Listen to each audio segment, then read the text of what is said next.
And welcome to the Cult Cinema Circle podcast. My name is Jesse, and I'll be your host. So on today's episode, we are going to head out to the middle of nowhere in Texas, and we're going to happen upon this weird house, and then I guess also try to run away from these crazed cannibals who are trying to kill us and eat us. But with all that being said though, so today we're going to do a little something different on the show that we normally would do. As if you couldn't already tell, we're going to be doing the Texas Chainsaw Massacre, right? Because for me, this movie, series of movies, really, it gives me those fall vibes. It gives me the November type vibes, things like that, right? So that's why I thought to cover it on the show. But I also have an expressed reason of why I want to do this, because I have one of my lovely friends and guests of the podcast. This is one of his favorite franchises of horror. So I wanted to bring him on and have this conversation about these films, and we'll get into it. We'll chop it up all about it. But you know him best from our episodes on Sorority Babes and Slimeball Bolorama. We just did the Sorority Row episode. We also did one on, just introduce yourself, Pickens. Jesus. It was Slumber Party Massacre. There you go. There you go. There you go. Sorry I'm late. I was just having this really good barbecue at this random gas station just now. Yum. Oh my God. Listen, I didn't mean to be so aggressive, but I was like, listen, fuck it. You already know. I mean, pretty much Pickens will come on for any 80s horror movie I do. I'll just come on for anything or on anyone. Oh wow. Okay. Hopefully consensually though. I mean, really. Oh, anyway, consensually. But it's fine. But yes, I would like to start off though. So Pickens, we'll get into your history about Texas Chainsaw and all that kind of stuff. But I do want to just start off with a little thing here, and I also want to give you the floor for a story apparently that you have. Okay, so here's the thing. I was gonna do this episode on just the Texas Chainsaw Massacre 1974 with this young man on the pod sometime last year, when I was first starting or whatever, the show and everything. And well, I messaged him and I was saying, hey Pickens, I love your work, Danny DeVito, I love your work. And I was like, okay, let's do this. So I FaceTimed him. He gave me his actual telephone number and we FaceTimed. I was on my phone or on my computer or something like that, whatever. And we were talking, we had this whole thing of we'll just do the Texas Chainsaw movie. We'll do the one movie because it's one of your favorites. I love it too, but we'll talk about that. But then it ended up turning into, we talked about a bunch of the sequels of this movie. And then we ended up coming back and talking about the actual movie and the plot and all that kind of shit. But then, guess what? I didn't record any of that, everybody. I am recording it right now, our conversation, so we won't miss it. But yeah, we literally talked on the literal telephone for a good almost 2 hours. It was 2.5 hours. It was 2.5 hours. Wow, literally 2.5 hours because we couldn't shut up. We're old hens, really. And anyway, so we literally talked for that long because these are a lot of movies. And if anything, it was a good way to get to know Pickens, honestly. And I'm kind of happy it worked out that way because really I've gotten better at actually recording shit and doing that kind of thing. I got a Zoom membership, so I won't have shit going on. I know I'm fancy. I put it on a credit card, but whatever. Because if I'm going to be the big times, I got to get my shit together, right? But anyway, I am glad it is a moment that sticks out to me is just being funny of when you're starting off podcasting or whatever. But I also liked it because it got me to know Pickens a little bit more at that time. And also just finding out about how much he likes these movies. And I already knew you were a horror gay, obviously. Hearing about your thoughts on each of these movies and all this kind of stuff, I thought it would be better for us to just tackle the franchise as opposed to just one singular movie. So something tells me that I may not do singular episodes for these movies because mama, there's a lot and we're going to go over a bunch of it today. Hopefully it won't take 2.5 hours, but we'll see. Anyway, but Pickens, enough of me talking. I want to hear from you though. What is it about this series that you like, and what is it that makes it one of your favorite horror franchises out there? And yeah, I just want to hear a little bit about that. I would say it was the first one for sure, was one of the first like horror movies I saw. Basically, I think I caught the original on television at some time, like one of the like, either it was AMC or like one of those other like random channels that were showing it during Halloween.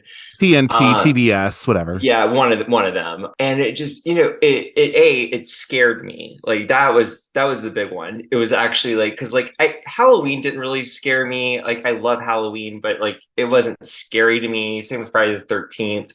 But this one actually like scared me. Like because it's believable. It feels like it could happen to you, and I just love how chaotic like no no Texas Chainsaw Massacre is the same. Like all of them are so different. They're all different vibes, different feelings.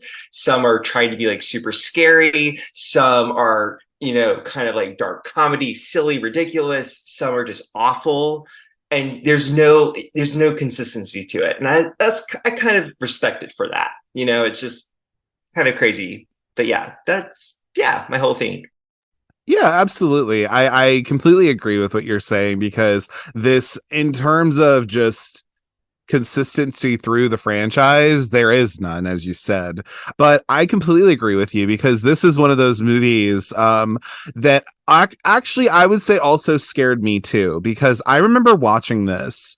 I remember I was like 9 years old or something, in the trailer park where I lived, and I had a friend who it was a girl, and we were like friends or whatever, and like she ended up having like her mom or something had a copy of this movie. And I thought, oh, bitch, I love me some horror movies, whatever. I like Carrie. Like, why not? Right.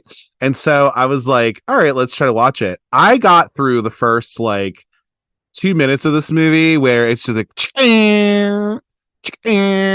all that. And it's like just this gross, like, corpses and shit like that. And bitch, when that like corpse is on the fucking gravestone, I was like, hey yo, Mo, we can't do this. Like, this is not, With I the can't do slime, it. just I literally was like, I can't do this. Like, I need to turn this off. Like, I can't do it. And then I came back to it years later, obviously, and then ended up watching it. But bitch, it scared me. And movies do not scare me like that, like that. You know what I mean? So I definitely can understand that, but I also think what's really cool about this, I would say it's not my favorite franchise. However, Leatherface is my favorite villain. I love me some Leatherface. He's my sweet sweet boy, and I would agree with you. It's not he my may be a, favorite franchise, but yeah, yes, great villain and just, amazing. great setup for sure. Totally. Like, I love that villain. Leatherface is awesome.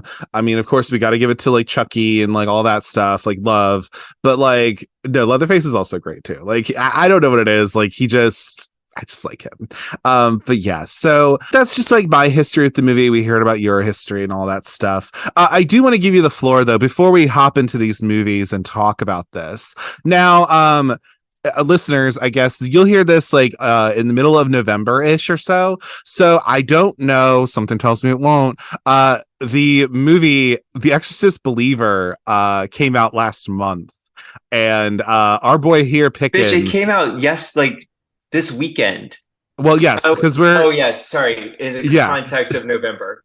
Sorry. Yes. Yes. So this came out like a month ago. Okay. But when we're recording this, it came out yesterday or whatever the hell, right? Anyway, so it's fine. I'm leaving it in. Fuck it. But anyway, so with The Exorcist Believer, this is like a continuation of the Exorcist franchise and all that shit, right? And Another so 70s franchise, so it's relevant. mhm. Absolutely. Okay. And so our boy Pickens here has a story that he would like to share. I don't know what the story is, so please tell me about your experience with seeing The Exorcist Believer then. So first of all, I want to say that God gives his hardest battles to his strongest warriors. I just wanted to say that. My friend surprised me for my birthday. He said, we're going to go to brunch and then we're going to go see Exorcist Believer. I was like, all right, cool. So where we went to go see it was at a mall, at the AMC, and right across the street, right, like literally right next door from this theater is the Cheesecake Factory. So we go to Cheesecake Factory, we have brunch, we have cocktails, and we go to the theater. Now, this AMC is the one that has the MacGuffin's bar. So we're like excited about it it's a Sunday right now. We walk in and it's about like 2:15 p.m.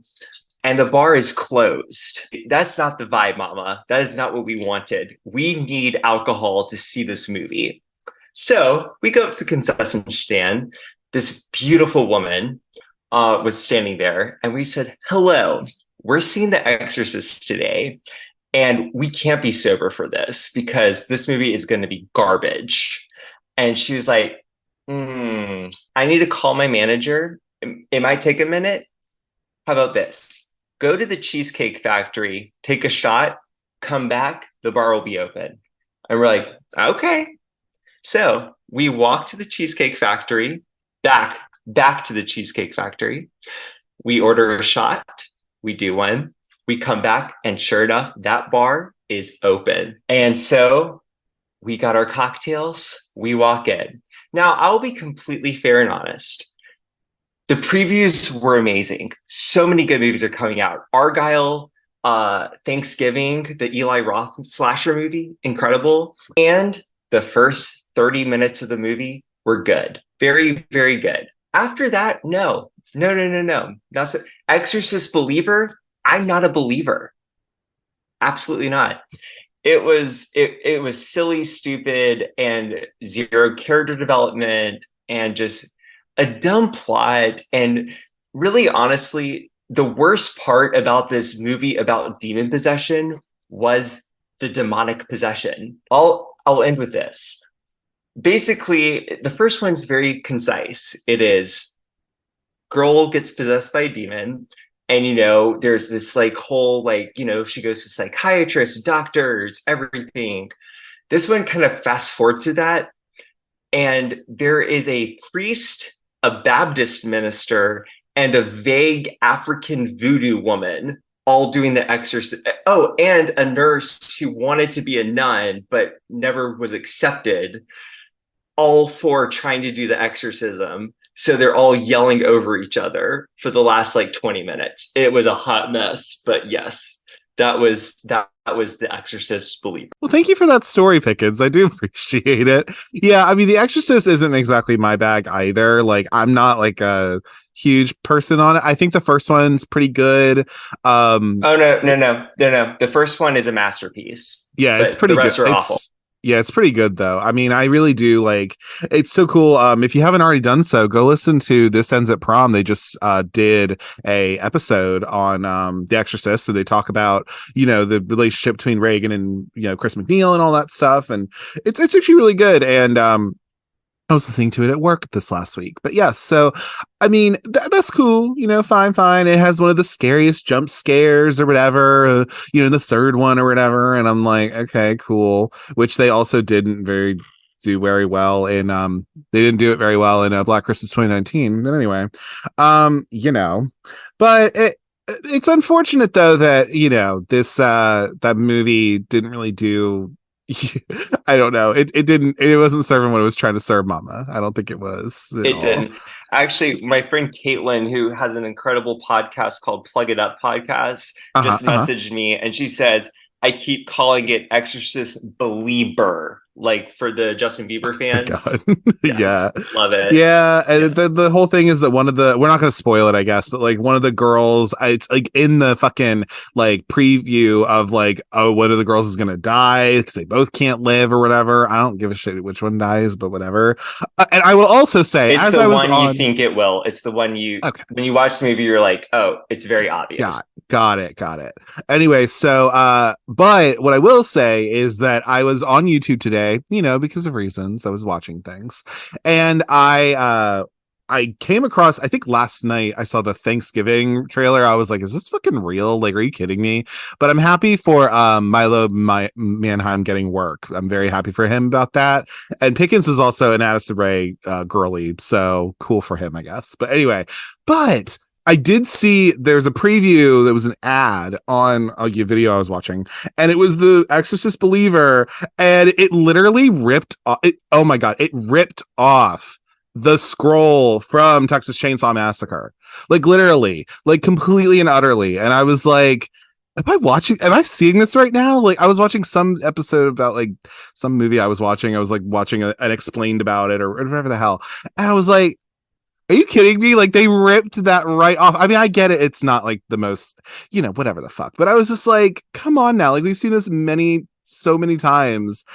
Yeah. And I think from the general consensus of, the Letterboxd users and all that kind of stuff is that they also are not believers either.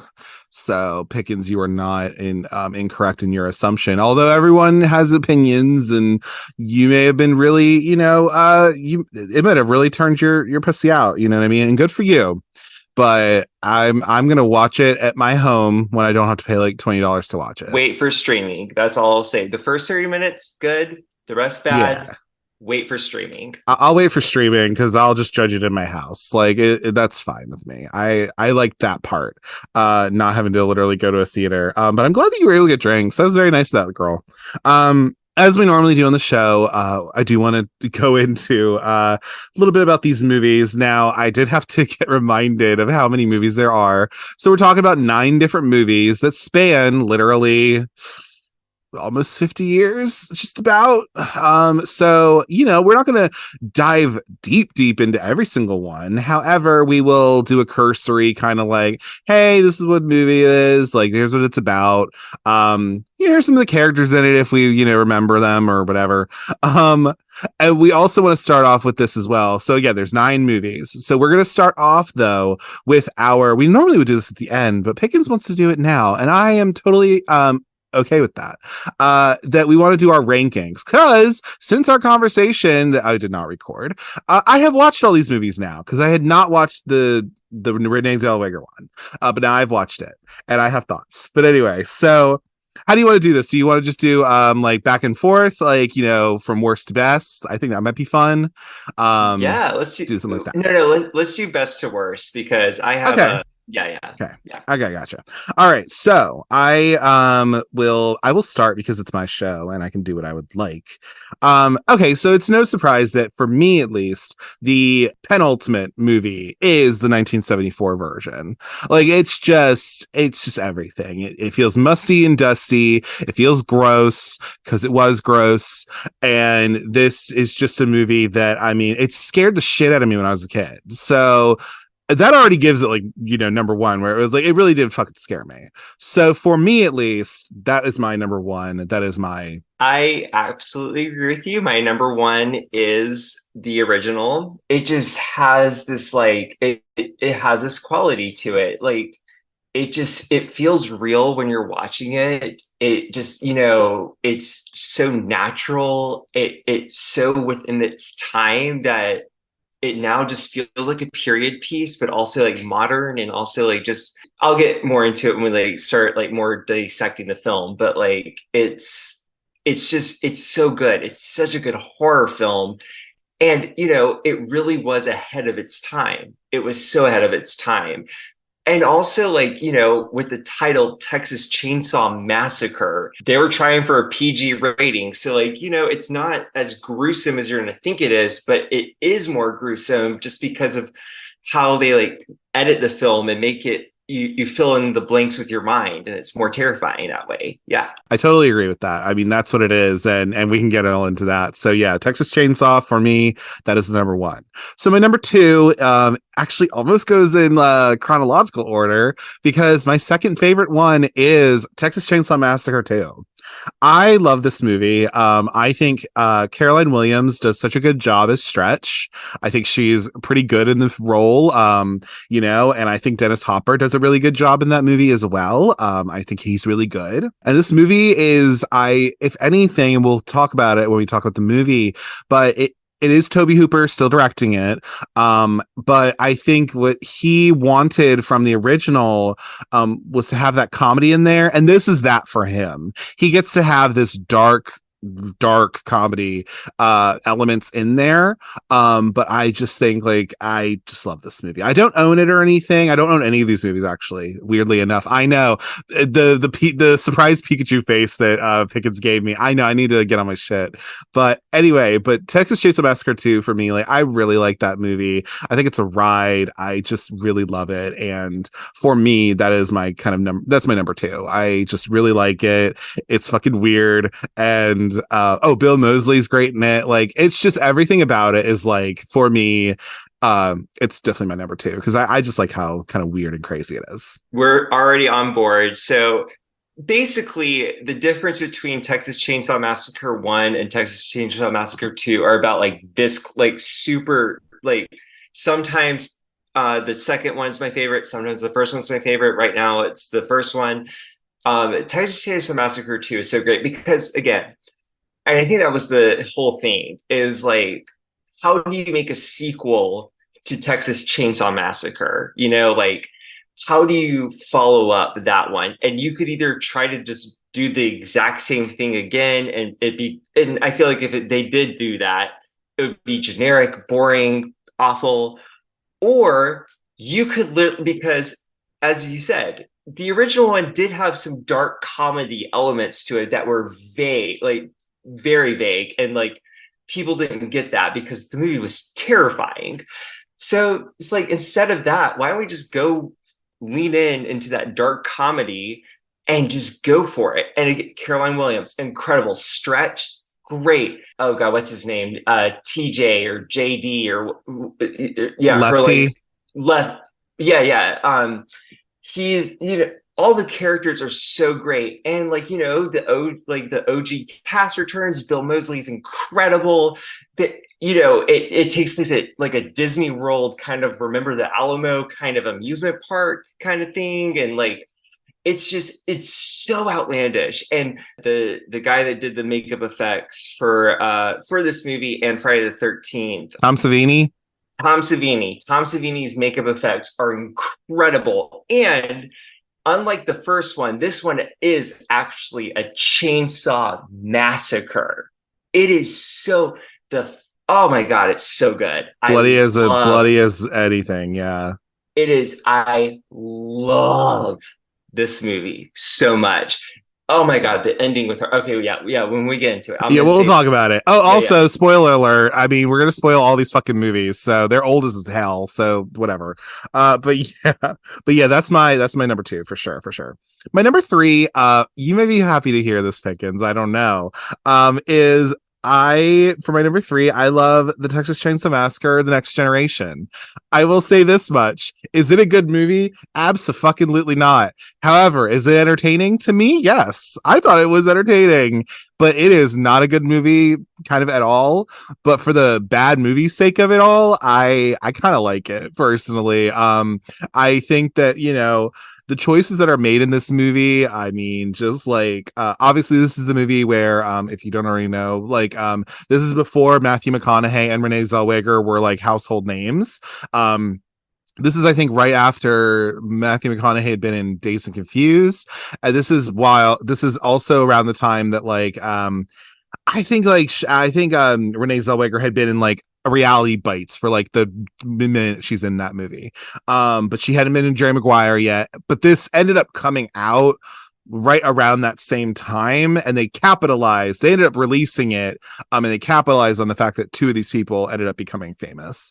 So yes, is it a good movie? No, but I don't give a shit. It's really entertaining, and honestly, it's a different kind of take on it.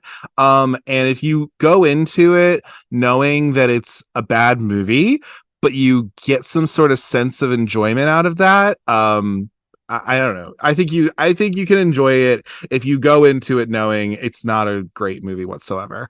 And yeah, and people hate this movie so much. A lot of people really hate it.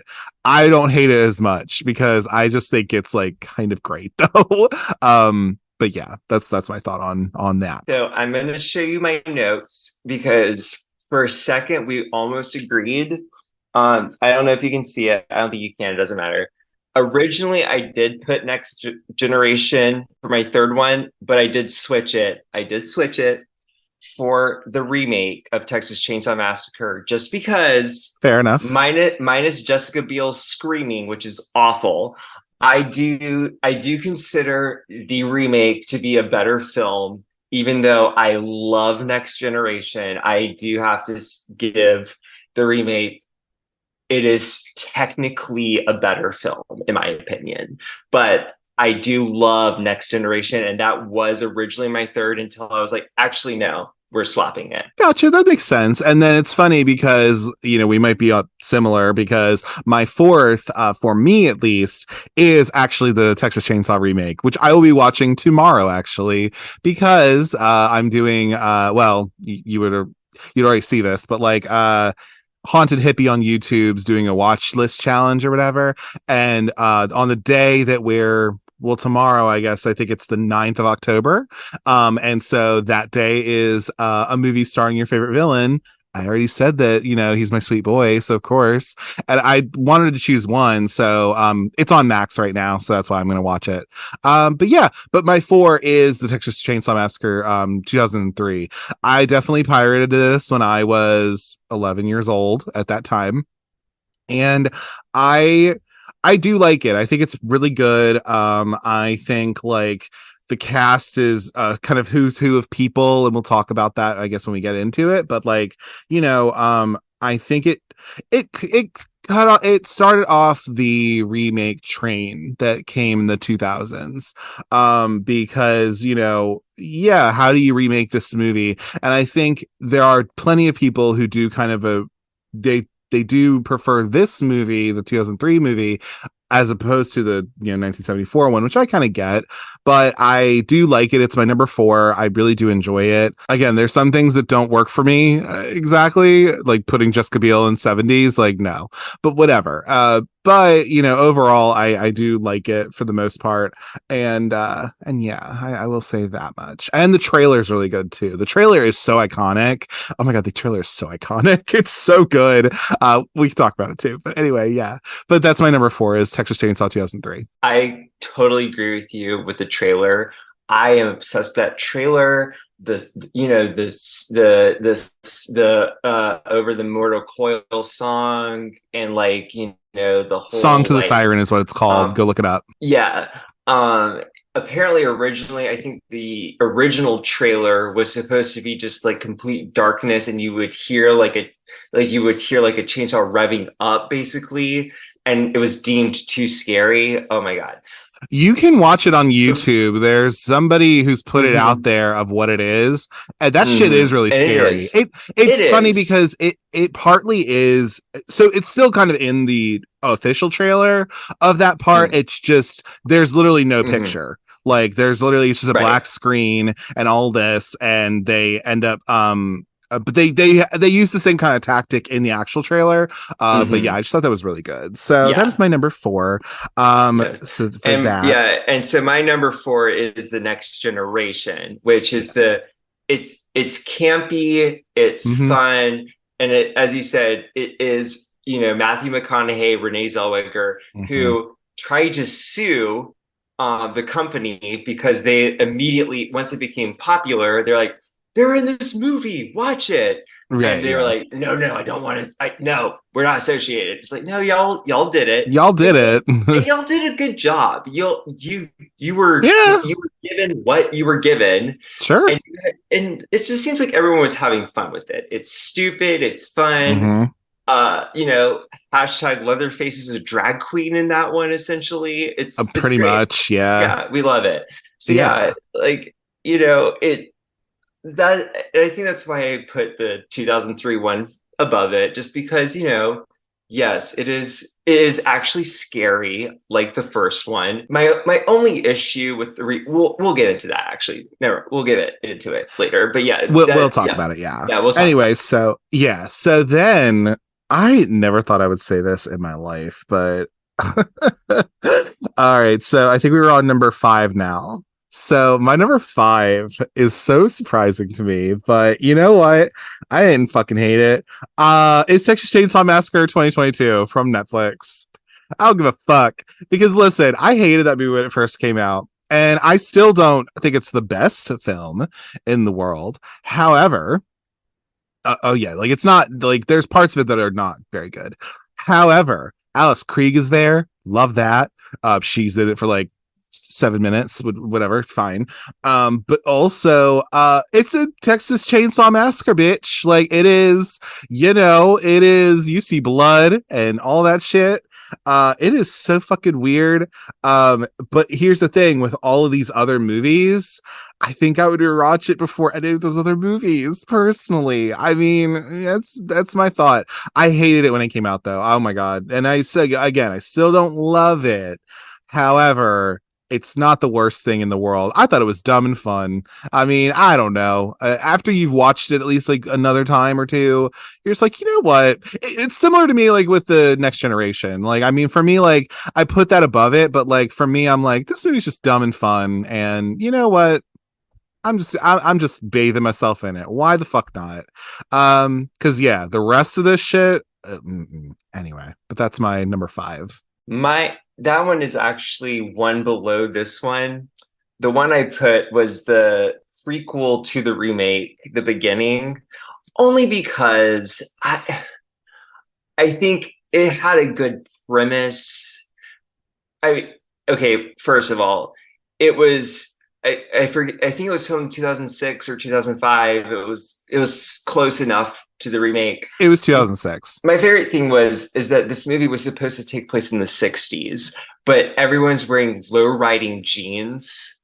Like, period accurate, absolutely not. Also, I don't know. It had really good kill scenes, like really good like gore effects and a great chase scene.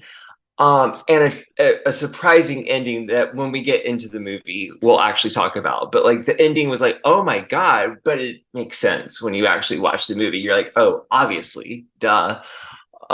So yeah, I like that. The Netflix movie is actually my next one, is below that one. It's number 6. And agreed, it's not a good movie, but like it's fun. Like they try to cancel Leatherface. They literally put up the phone. You're canceled, bruh. Like, oh my god, so stupid. So stupid. Yeah, and then like yeah. You like it. You like it. It's so yeah. And they're and some of the things I didn't like about that particular like remake, again, I think it was just really weird. The school shooter stuff, I was like, what the fuck? Like the shooter survivor thing. We'll talk about it. So there's that. But I do like, how like it's talking about, well, we'll get into it. Anyway, so my number 6, though, I think it's my number 6, if I'm not mistaken, is actually that one. So it is The Beginning. So for me at least, I saw this movie not too long after it came out, I feel like, because again, I watched the original one, or I watched by this point I probably had watched the original one at some point, but like the remake I had watched and I wanted to watch this one. For me at least, again, I think we'll talk about Arlie Ermy as well, because I think he is very big on those remakes, at least those 2 that they did. But yeah, a lot of the other people, I was just like, man, like, I don't know. I didn't like it that much for me. And yeah, Jordana Brewster should not be a final girl. I'm sorry. But we'll talk about it. But yeah, that's my number 6 is it's the Texas Chainsaw The Beginning, for me at least. So yeah. And then I guess we'll talk about my number 7. So my number 7 is we'll talk about Pickens's in a minute. Mine is Leatherface from 2017, which I actually went on Australian Shudder to watch because it wasn't streaming when I wanted to watch it. Back in when I was going to do this podcast episode before. Anyway, because I wanted to watch all the movies. I think what's not great to me about Leatherface 2017 is it's very forgettable. To me a little bit. It's forgettable, but also like I feel like it's being gross for gross sake kind of a thing.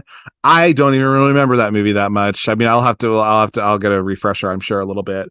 It's streaming on HBO Max right now. I think a lot of them are right now, but I just didn't really have a need to want to watch that again. And yeah, for me, they're trying to talk about like how did Leatherface become who he is, all this kind of stuff. And for me, it just did not work. So yeah, Leatherface, I believe, is my number 7. I didn't love it really, but that's my opinion. But I'm glad Lily Taylor got work. Good for her. My number 7 is actually the other Leatherface, Texas Chainsaw Massacre 3, basically, but also for the same reason. It's just kind of just forgettable, but the only reason why I put it over the other Leatherface is just because the little girl who actually was the same little girl, I think in Friday the 13th Part 7, she was having fun. And Yes. also, God, Ken, what's his name? That Ken was in, Foray. yeah, he was incredible. He was great. So that kind of redeems it a little bit, Mm-hmm. but it's just so forgettable and like just not fun. Same with the other Leatherface movie, Right. which is just like, why are we doing this, y'all? Why we don't need no, why we don't need a prequel. Like, let's stop that. Yeah, that was for me especially. Like I just was like, what are we doing? Also, this is 2017, like, and oh, we'll talk about it in a minute. But so okay, for me at least, with with my number 8. So I guess I'll just say what my last one is too. So my last one for me is Leatherface 3, the third one, Leatherface. A reason for that is because I literally don't remember it hardly. Like I don't know even what happens in there hardly. So to me, like that's kind of a sign of like, oh God, like, like this is not great because I can't even remember half of it. I think it's brother and sister apparently or something or some shit like that. I don't fucking know. So that was my number 9. So the Leatherface, the Texas Chainsaw 3 is my number 9, which means my number 8 is Texas Chainsaw 3D from 2013. And oh my God, Pickens is looking at me right now with his eyes, beautiful, beautiful eyes. Listen, so like it's near the bottom. It's number 8, Pickens. Okay. But listen, so I went on a diatribe about this movie on Letterboxd because if you look at my review on Letterboxd, follow me at cultcinemacircle. But anyway, I did go on a diatribe about this movie because this movie is not good at all, and we'll get to hear about what Pickens thinks of it in a little bit as well. But oh yeah, no, it was. And you know what?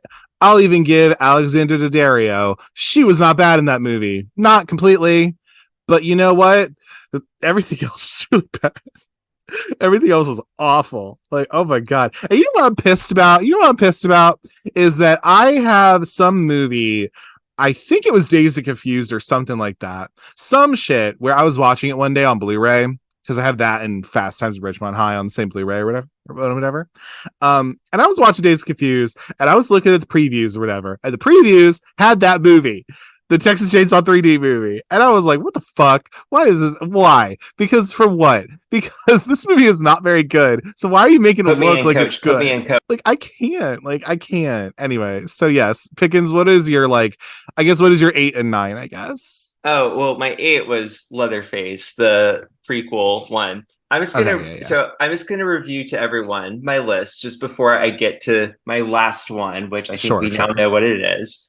So it's Texas Chainsaw Massacre, the 1974, Texas Chainsaw Massacre 2, uh, Texas Chainsaw Massacre, the remake, The Next Generation, Texas Chainsaw Massacre Begins, Texas Chainsaw Massacre Netflix, Leatherface, Texas Chainsaw Massacre 3, and then Leatherface. And then I would say any fan-made film of the Texas Chainsaw Massacre franchise, any fan-made YouTube uploaded film of Texas Chainsaw Massacre, then any movie that has the title Massacre in the film, like Nail Gun Massacre, Blender Massacre, Slumber Party Massacre, and Sorority then House Massacre, Sorority Microwave House Massacre. Massacre, then any film that just features a chainsaw at all in the movie. Don't forget Complete. about that video game either. Yeah. Then we will get to a barrel. Let's go to the bottom of the barrel. Let's say that barrel is full of complete feces. Let's dig beyond the bottom of the barrel and go down to beyond the valley of the dolls. Let's go as deep as we possibly can. And then maybe we might find something awful. And then right after that little stint of awful, we'll get into the 9th level of hell. And then after that, we will finally get to what is Texas Chainsaw 3D, which all I have to say for my first review, because we will talk about this film, but what I will say is this one line: do your thing, cuz.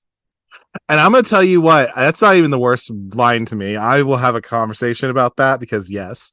Anyway, so yes. Yeah, do your thing, cuz. Oh god. So I gave this a 1 on Letterboxd while you were doing your diatribe against it. I want to give you my diatribe of it. So okay.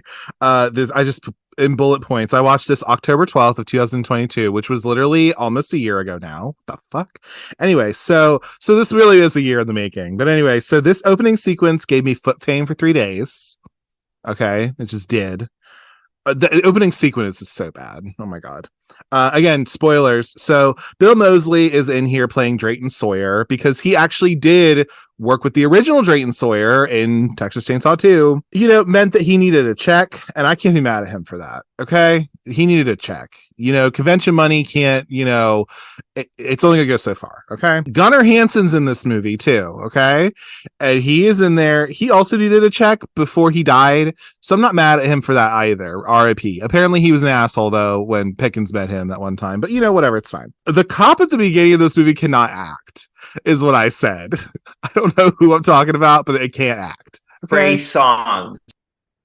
No, not the cop. He's not the cop. Oh no. Oh, I'm sorry. Just Trey Songz. But Trey Songz also, yes, absolutely, completely. Yeah, and he can't either. The cop couldn't either. Oh, that guy could not act very well. Leatherface's mask in the beginning looks like an actual Halloween mask. I'm not kidding. Like, it really looks like they just went to Party City, went to Spirit Halloween, and was like, I need this. Okay, let's just get this licensed merchandise. This CGI fire, this is a lot in the beginning, to be honest with you, because I just was mesmerized at what this was. So the CGI fire makes me want to crawl in the fetal position. Similar to how it was in Sorority Row, I'm not gonna lie. Okay, there was no fire in there, none at all. Okay, so anyway, I also said this movie just honestly hurts to watch. I couldn't. Oh my god! But I still watched it. I watched it. Oh, the sheriff in this movie looks like a model wearing a Halloween costume. Which she does. I guess whoever the sheriff is, I guess she's a female sheriff or something. She just looks, what she looked like? What she probably looked like? Have you ever seen the Silent Hill movie? Oh, yeah. The one officer that serves looks? Oh my god, she's serving so many looks. Yes. Oh my god, like I think she looked like that apparently. But in Silent Hill, which is also maybe not a great movie, but she's serving looks though, so we love that. Anyway, so then there's that. Also, for me, we'll talk about it a little bit. Saying "Welcome to Texas, motherfucker" while shooting a gun at Leatherface is honestly disrespectful, and we'll talk about that when we actually talk about the film. Adam Marcus can't write to save his life, to be honest. And no. I will give you another thing that he can watch if you want to, is The Final Friday, Jason Goes to Hell, because he wrote that Which is the worst Friday the 13th movie. It's not good. It's that Manhattan. Like, it's not good, y'all. Okay? Leslie Jordan deserved better. Anyway, so... But also, though, honestly, Leatherface throwing the chainsaw was kind of a serve, though. So I wanted to end on that. So... Yeah, that was my diatribe on Letterboxd about it.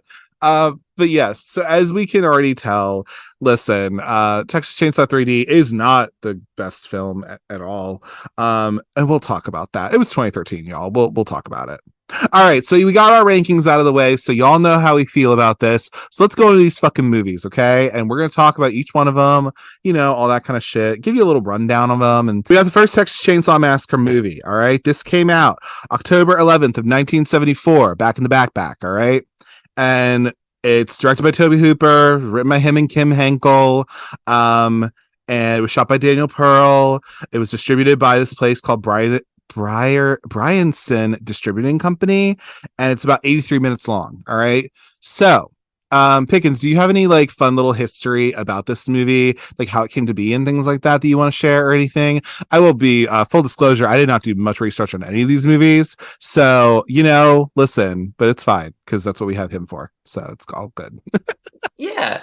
So I know that Toby Hooper got the inspiration when he was in a hardware store in a long line, saw a chainsaw, and was just like, I just want to get that chainsaw and just cut up everybody to get in front of this line because apparently it was a long line. And he kind of got that idea. And then he like kind of wrote this script, this movie, and he's like, oh my God, yes, we'll do this. Originally, the film was supposed to be called Stalking Leatherface or Head Cheese, which good titles, but not really catchy. And yes, the big shocking thing about this whole movie is that they were trying to go to a PG rating. They wanted this to be a general audience film.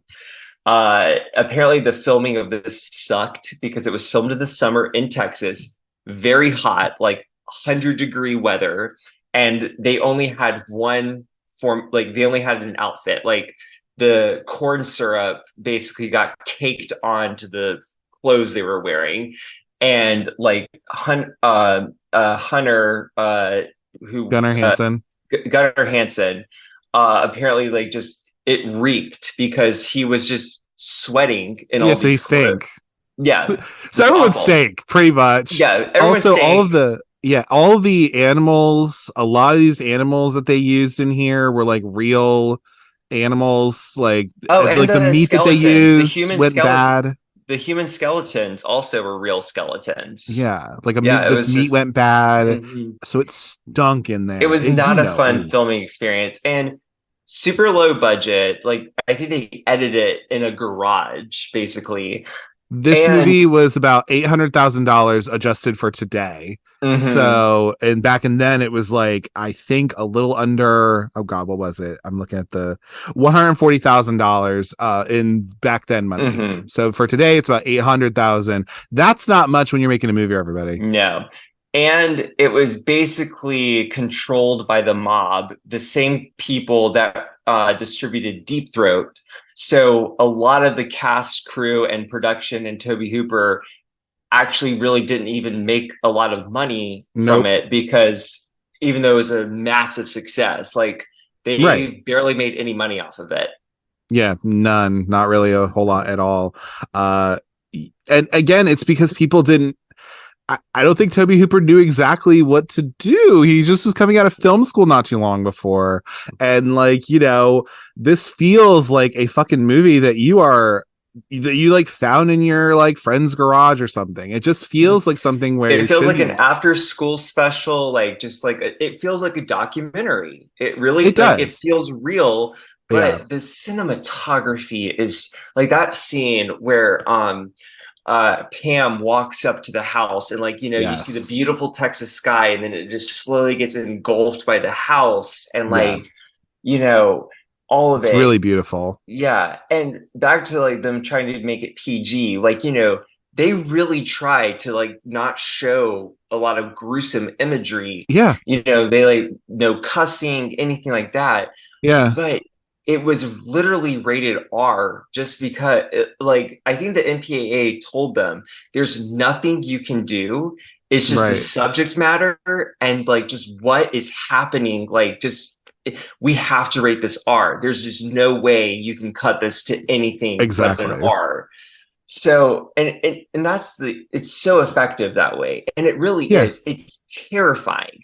You are just, and my favorite thing about this movie, and Mm-hmm. this adds the realism of it, is that, like, you're with five people, you're in a van, Mm-hmm. and when they're talking, it doesn't feel it just feels so natural. It It doesn't feel like does. they're saying like scripted dialogue.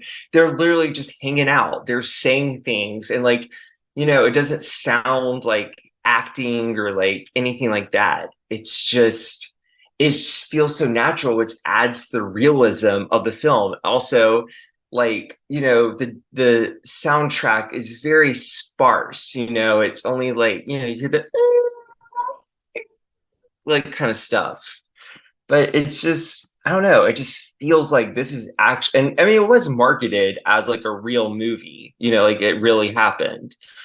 And it feels like it. You just feel like you're watching some it's better than the Blair Witch Project, which is actually filmed like a found footage film.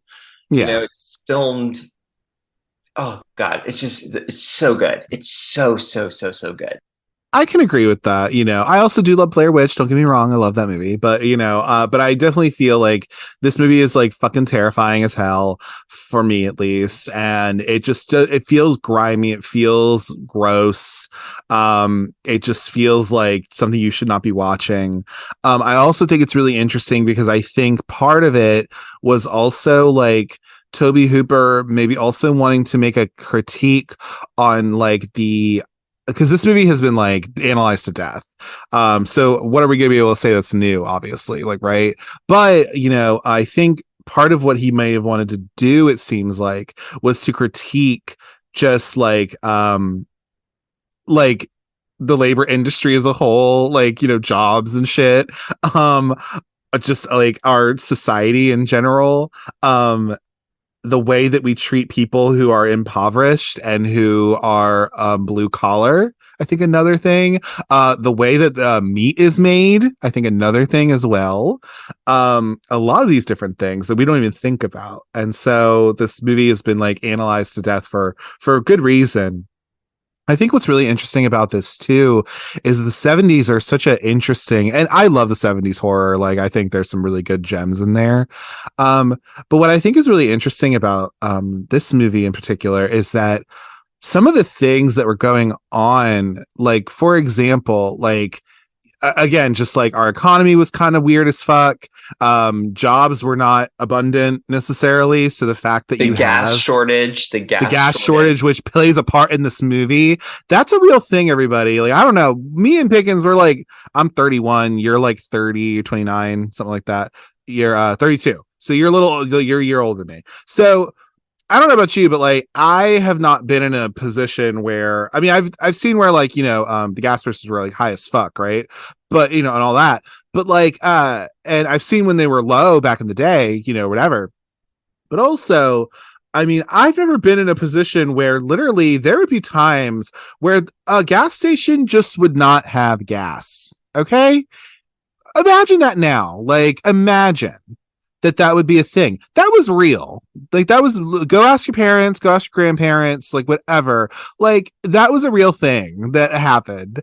So you had that happening. Again, our job market was like fucking weird as shit. You have a liar in the White House who then got impeached, and people are really not feeling like politics anymore. Go watch the movie Dick if you want to see a little funny part about that. But yeah, Watergate had happened. Like, I mean, I'm just saying, like, the 70s were a fucking wild ass time. It was not what that, it's not what that 70s show is, okay? Like, it's not that. And also, it's like, the Hays Code had just recently like dropped off, True. and like the Vietnam War had like Oh, had completely. just ended. So we've gotten away from this culture of like everything's happy, sunshiny, and Yeah. like we saw gruesome images from the Vietnam War. Yeah. This is like it's one of the first horror films. Like I think Last House on the Left obviously did it in Psycho beforehand, but like Sure. it's one of the first horror films that like really brought horror from like these gothic castles, bats and like Mm-hmm. black cats and stuff, witchcraft, and brought Mm-hmm. it into modern America. This is like happening now. These are things that are like, Yeah. it was a very now film, which weirdly still resonates 50 years later. Oh, completely. It's still a relevant film. It's still relevant. It's still terrifying. Like I show people this movie all the time and they're like, this is scary. I'm like, Yeah, this is yes, this sick. is a scary movie. It is, because it's also the believability. This could literally happen. Yeah, it could. And it's also, I think it has partly happened in some ways with murderers and Well, stuff. I yeah, mean, there I are mean, some Ed people. Gein is like the He's the he's the inspiration of it. inspiration for it. Yeah, I mean Jeffrey Dahmer was a person. I mean, he wasn't in Texas, but like he literally kept like a head in his freezer, like, things like that. So like, it's just like this movie just like has this film on it that is just like gross and disgusting. And I think if anything, it really kind of if anything, I Gross and disgusting without showing anything gross or exactly. disgusting. Exactly. And I think that's what the charm of this movie is for me, at least. It's just like, this is a movie that if it still gets under your skin a little bit, it still makes you feel weird. That is effective to me, at least. So, but yeah, no, I totally agree. And I like this more than Last House on the Left. I hate Last House on the Left. I do not like that movie. It is not Don't, aged well. It is don't not love it. aged well. Don't love it. But it did do the similar thing. It did. And Psycho, yes, I think Psycho is amazing and beautiful. However, it has a very much a sheen to it because it's a literal Warner Brothers movie, I think, whatever the fuck they did. I think it's Paramount. Oh, Paramount. Okay, you're right. Yeah. I just know that it's in Universal Studios, so I know that much. Well, and it was also made during the Hays Code, so there was for sure. There was like, I'm just saying, like it making it a modern, like, instead of a haunted house film or like something that takes place like a long time ago, modern, like a murderer and all this, and yeah, totally. And you can also read it of like, was Leatherface just like protecting his home, his family home? Kind of, sort of. These people are coming in on his house. Like, yeah, he definitely, they've been evicted from their job from the meat factory. They've been fired. They don't work. They've been laid off because of the gun doesn't work, and so like they're out of a job. They're basically cannibalized themselves, and these happy-go-luckers, they're just kind of like whatever, and their intentions of going into the house is pure. They're like, oh, they have a generator. We need gas. Let's go in. Let's ask for gas. Let's go do this. Their intentions are not to trespass. It's literally just to, hey, can you be a good Samaritan? Can you help us out? They go in, and then that's what happens. They get killed, and then which just causes another, the other Jerry to go look for them. Yeah. And then finally at the, it's nighttime. Sally and Franklin are left alone. They're scared. Yeah. They don't know what's going on. Jerry had the keys. They have to do something. They have to go look for them. And they also see a light, which is the house. And chaos assumes. There's so much to it, and just like, and it's just everything from like the dinner scene. I mean, there's so many iconic things in there. Like the dinner scene is so fucking disturbing. The thing that disturbs me the most is in the beginning where the hitchhiker gets picked up, because that was a thing people would do. Go watch I Survived, everybody. Go watch that show, okay? Because this is showing you why you should not pick up hitchhikers. Because also I think that's one of the movies that really brought us to not pick up hitchhikers. And also, he's terrifying. That is so scary because you don't know what he's going to do. He takes a picture, he burns it, he cuts himself, he tries to cut Franklin, and like the whole thing is so sporadic. It's and fucking scary, dude. It's creepy scary as hell. And then also just him like being an icon at the end. Leatherface is like just has his little chainsaw, and he's just like, because then Sally gets away, she escapes, covered in blood, and she's just like maniacally laughing. And then like, he's just like in the wind, and he just like has his chainsaw and everything. It's just amazing. But yeah, I mean, this movie, I think had something to say about the culture of the time. Because it's hard to, I mean, I understand right now, at least, like there is upset in the Middle East. There's Israel is at war right now, and all this is a lot's going on right now. And me and Pickens, we lived through 9/11, seeing that on the news and all that kind of stuff and whatever. And I can't pretend to understand what it was like during Vietnam or anything because I wasn't there.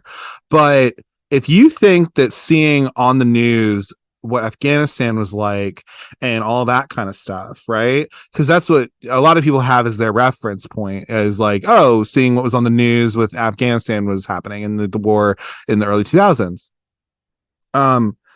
Vietnam, I think, was a little worse because you were really seeing some of this shit, and it was just on your news at night. Like you were just seeing people like, it just was like And fucked up. I can only imagine. especially because the Vietnam War was a war that the majority of the public didn't support. Like Agreed. I'll argue, after 9/11, I think a majority of the Americans supported the Iraq. I think the aftermath, no, but at the Yeah, time, we definitely supported. We were like, oh my God, we were attacked, of course. sure. The Sure. Vietnam War was like, why are we doing this? We don't want to do this, Why are we and going in on this like we had third to be world country? drafted. We had to be drafted for it too. Yeah. So it was like, yeah, like no, yeah, Yeah, that also is a part of it too. So yeah. Oh, we could talk for hours about this film, Pickens. We really could. We I could do a know it's standalone so good. episode. It's so Yes, good. Please go yeah. watch it. It's always on Shutter pretty much, or it's on Hmm. Tubi. Like go watch it. Yeah, It's amazing. just watch it. It's really good, It's and great. even if you don't have to look so deep into it, you can just watch it as a slasher Yeah, movie, absolutely. or you can like, but it's more fun if you watch it and you're like, oh my God, yes, it's deeper Mhm. than what we, and you know what, let's be real, the filmmakers probably were not thinking about this at all. Toby Hooper was probably not Oh, envisioning absolutely that, not. but you know what, it's a fun little commentary you can come up with your head. Absolutely, absolutely. So the next one we'll move on to in the film series is Texas Chainsaw 2. So this movie came out August 22nd of 1986. So it's a good 12 years after this movie had come out. Initially, it was still done by Tobe Hooper. It was directed by him and it was written by L.M. Kit Carson. I don't think the Kit Carson like fucking like the Western guy. But I think it was just like some guy who wrote it. So that's fun. Who apparently was married to Karen Black. That's fun. That's cute. And he's a kid. Really? Oh, fun. Anyway, so he wrote this movie. Tobe Hooper directed it. He wanted to do it. Do you have any fun information about how this movie came to be? Like, why did they make this 12 years after the fact? I mean, so obviously the slasher genre had taken off at this point. Everyone was getting sequels, franchises. And I think they approached him because obviously Texas Chainsaw Massacre had, rightly so, stayed super relevant. Everyone was like, oh, Texas Chainsaw Massacre. But I think he did struggle because I think what we said when we were talking about originally, how do you do a sequel to that movie? Like Halloween, as good as it is, Right. easily you can make a sequel. There's a sequel. It even set itself up for a sequel. Nightmare on Elm Street could, oh, this guy just comes to your dream. So any teenager can have a dream and get murdered kind of thing. Texas Chainsaw Massacre is hard, because it was so scary. How do you do it? The Exorcist 2 failed miserably because they tried to do a sequel. So Tobe Hooper, I think, and the writer kind of, I think he like mentioned, the first movie was supposed to be a dark comedy, but it kind of like failed because it was actually terrifying. And there's very them reading the horoscope thing and like the we slaughter, at the barbecue place. Like there's like little things that were supposed to be funny. So he decided, how about we just go hard in and make this a dark comedy? And they went extreme everywhere, extreme on the comedy, extreme on the chainsaw massacring of it all, because the first movie is called Texas Chainsaw Massacre, but really only one person is killed by a chainsaw and another person Yes. is killed by a sledgehammer, but is Yeah. then cut up by a chainsaw. So really there's only like two little chainsaw deaths, and Right. like Right. really not. But now they're like, all right, let's chainsaw it up. Like we're getting all in there and like gruesome. It was rated X, and like I think the NPA actually told them this time there's no way they could cut it to an R. It would be like hard. It would be basically impossible to cut it to an R because of how gruesome this one is. But it's so over the top, it's ridiculous, and Yeah. I love it. I do too. I mean, like I said, it's my second favorite because for me, I just like how it goes balls to the wall. It's like crazy.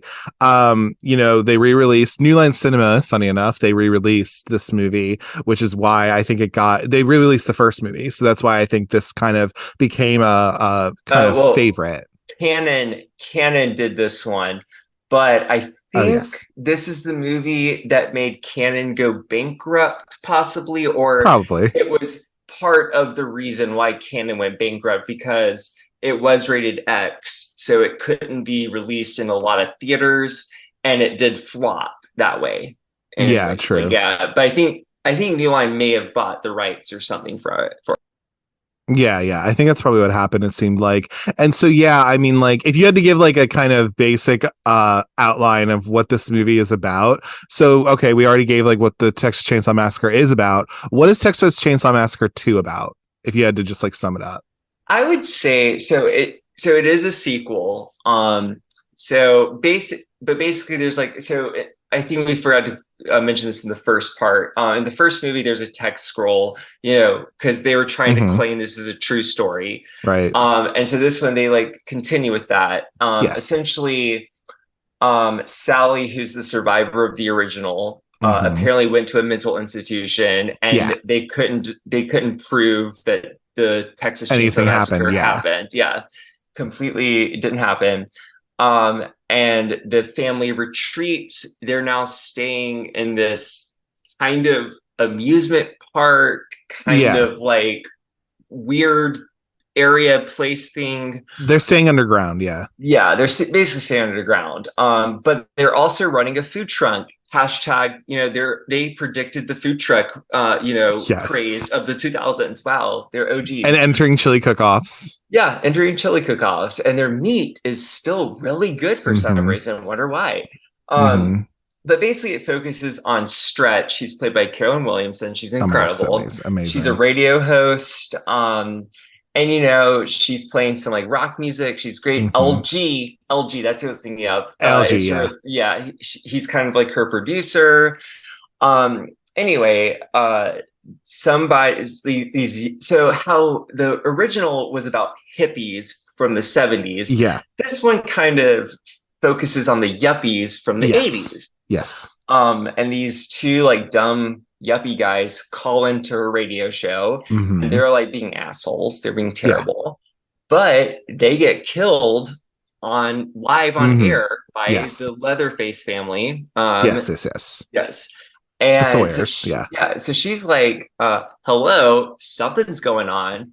Yep. And oh, what's his name? And then Lefty, who is Dennis Hopper, Dennis he Hopper. is actually the cousin or somebody or something of Sally and Franklin, technically. Yes, They're he like is. family.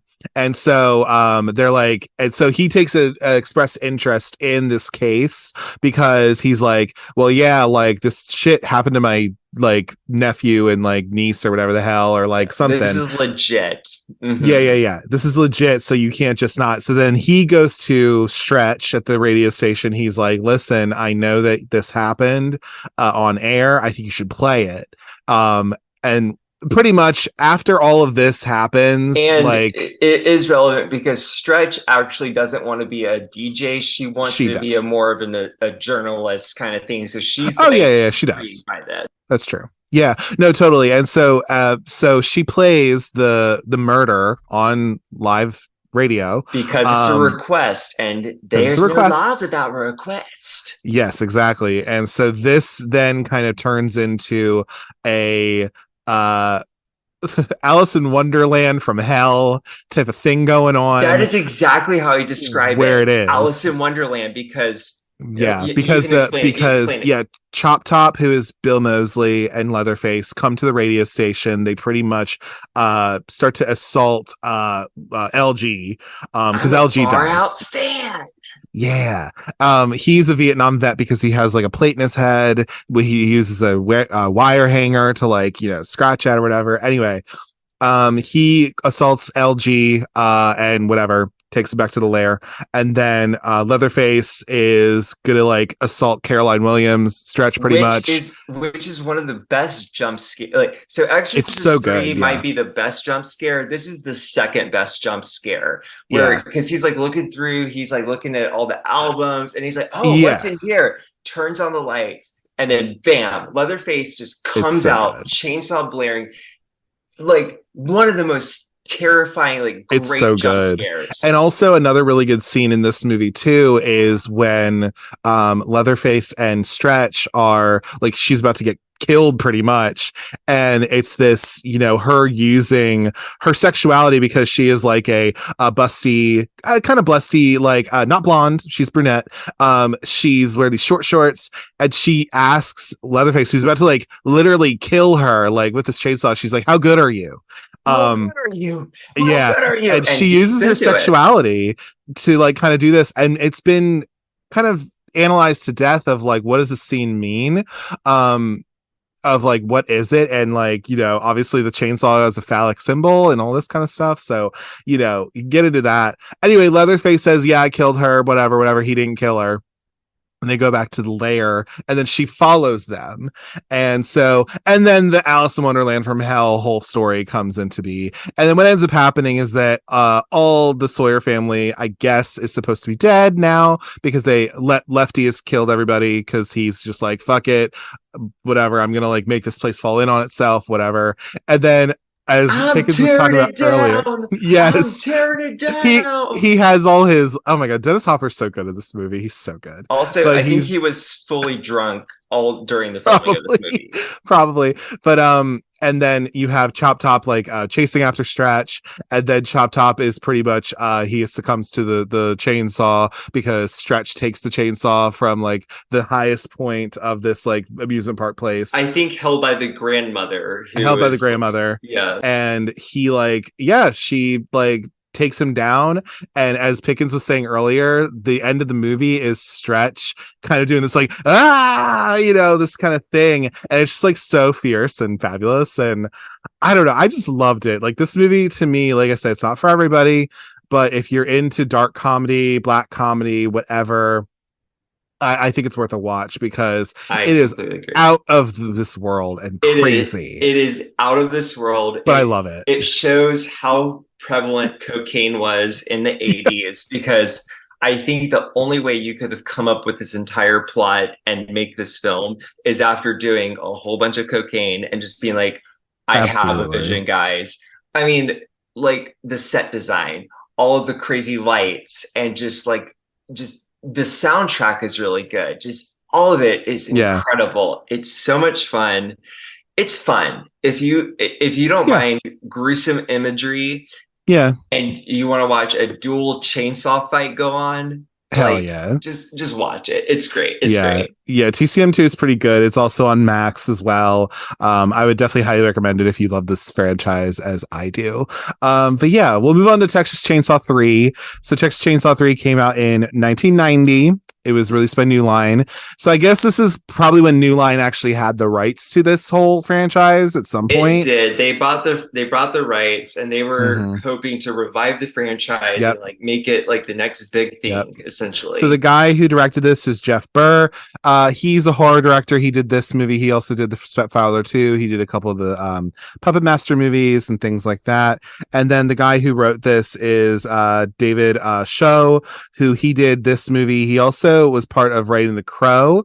And also he's just like a dude. He's been involved with like Nightmare on Elm Street before, I think, as well. He's actually, I think, he wrote a treatment for Freddy versus Jason, actually, if I'm not mistaken, because he's in the Never Sleep Again documentary that they did. So that's him. He's the one who wrote this kind of piece of shit movie. But yeah, so that's a little bit about that though. And then yeah, and the thing is too is that, so like the actors of these movies, everyone was an unknown in the first one, and then the second one, Dennis Hopper was kind of the star, if you will. And Caroline Williams was like literally just an actress out of Texas, really. Like, she wasn't a known name or anything.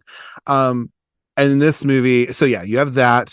And so this third movie, do you have anything fun to tell us about this movie, Pickens? Because I don't know what to tell you about it. It's like my last one. It ends. It ends. No, I think the It only does. only interesting thing about this movie is that I think they like kept submitting it for an X, for an R, but they kept getting an X, so they had to Mm-hmm. really censor it. And the only other thing is that oh god, oh my god, I forgot his name again. Ken Ken Foray. Yeah, Ken Foray. I had to keep He, telling him, and I'm not going to get the same reaction that I got a year ago.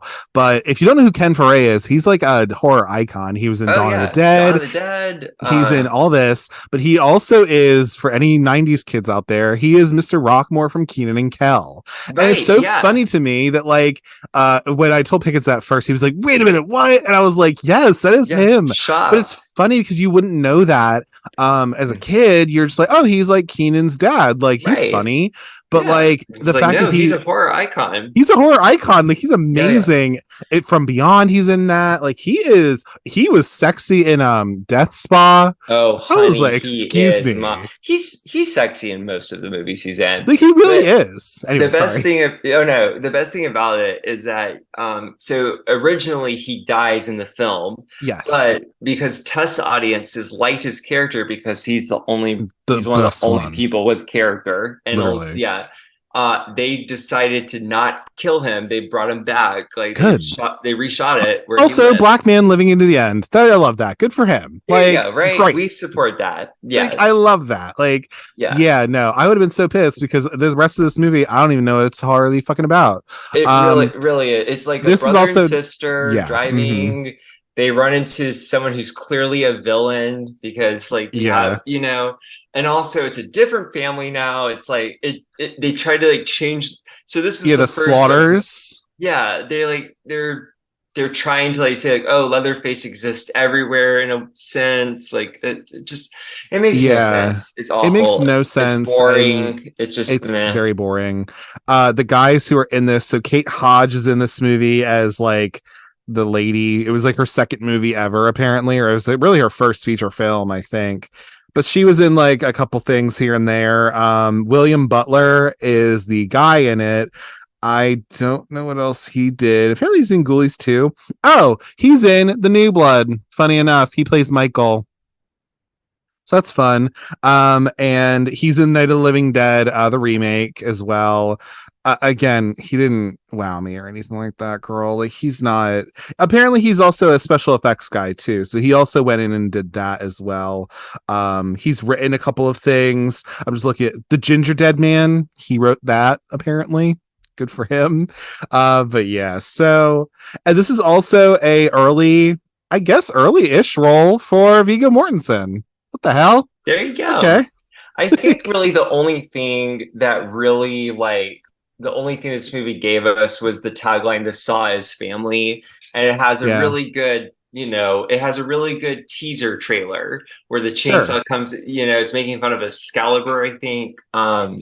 Yeah. That's really all it gave And I think us. this really was, honestly, this was part of New Line Cinema taking this franchise and doing what they did with it. It's like New Line I Cinema. think. They do a good job with the Nightmare on Elm Street, but when they get Friday the 13th and Texas Chainsaw Massacre, wow, they just Hmm. really destroy them, don't they? Oh, well. Hmm. Well, I don't know. Hmm.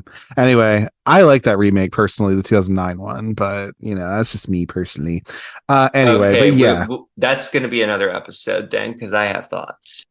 we could do Friday the 13th, man, because listen, I know you love those movies, bitch. I love those movies too. But yeah, that'll be another time. Yeah, because all those movies are kind of awful, but they're great. Like, but yeah, I think a lot of this, I think it's New Line taking this because they had success with Freddy Krueger. Really, that was the reason they took this. They bought the rights and they just shepherded the rest of this shit. But yeah, so then we're gonna move on to our like third favorite, or my third favorite is, depending on what you call it, either Texas Chainsaw Massacre: The New Generation or The Return of the Texas Chainsaw Massacre, because it has multiple titles, bitch. So that's a little bit about that. This movie, it was released. Okay, so it depends on who you are.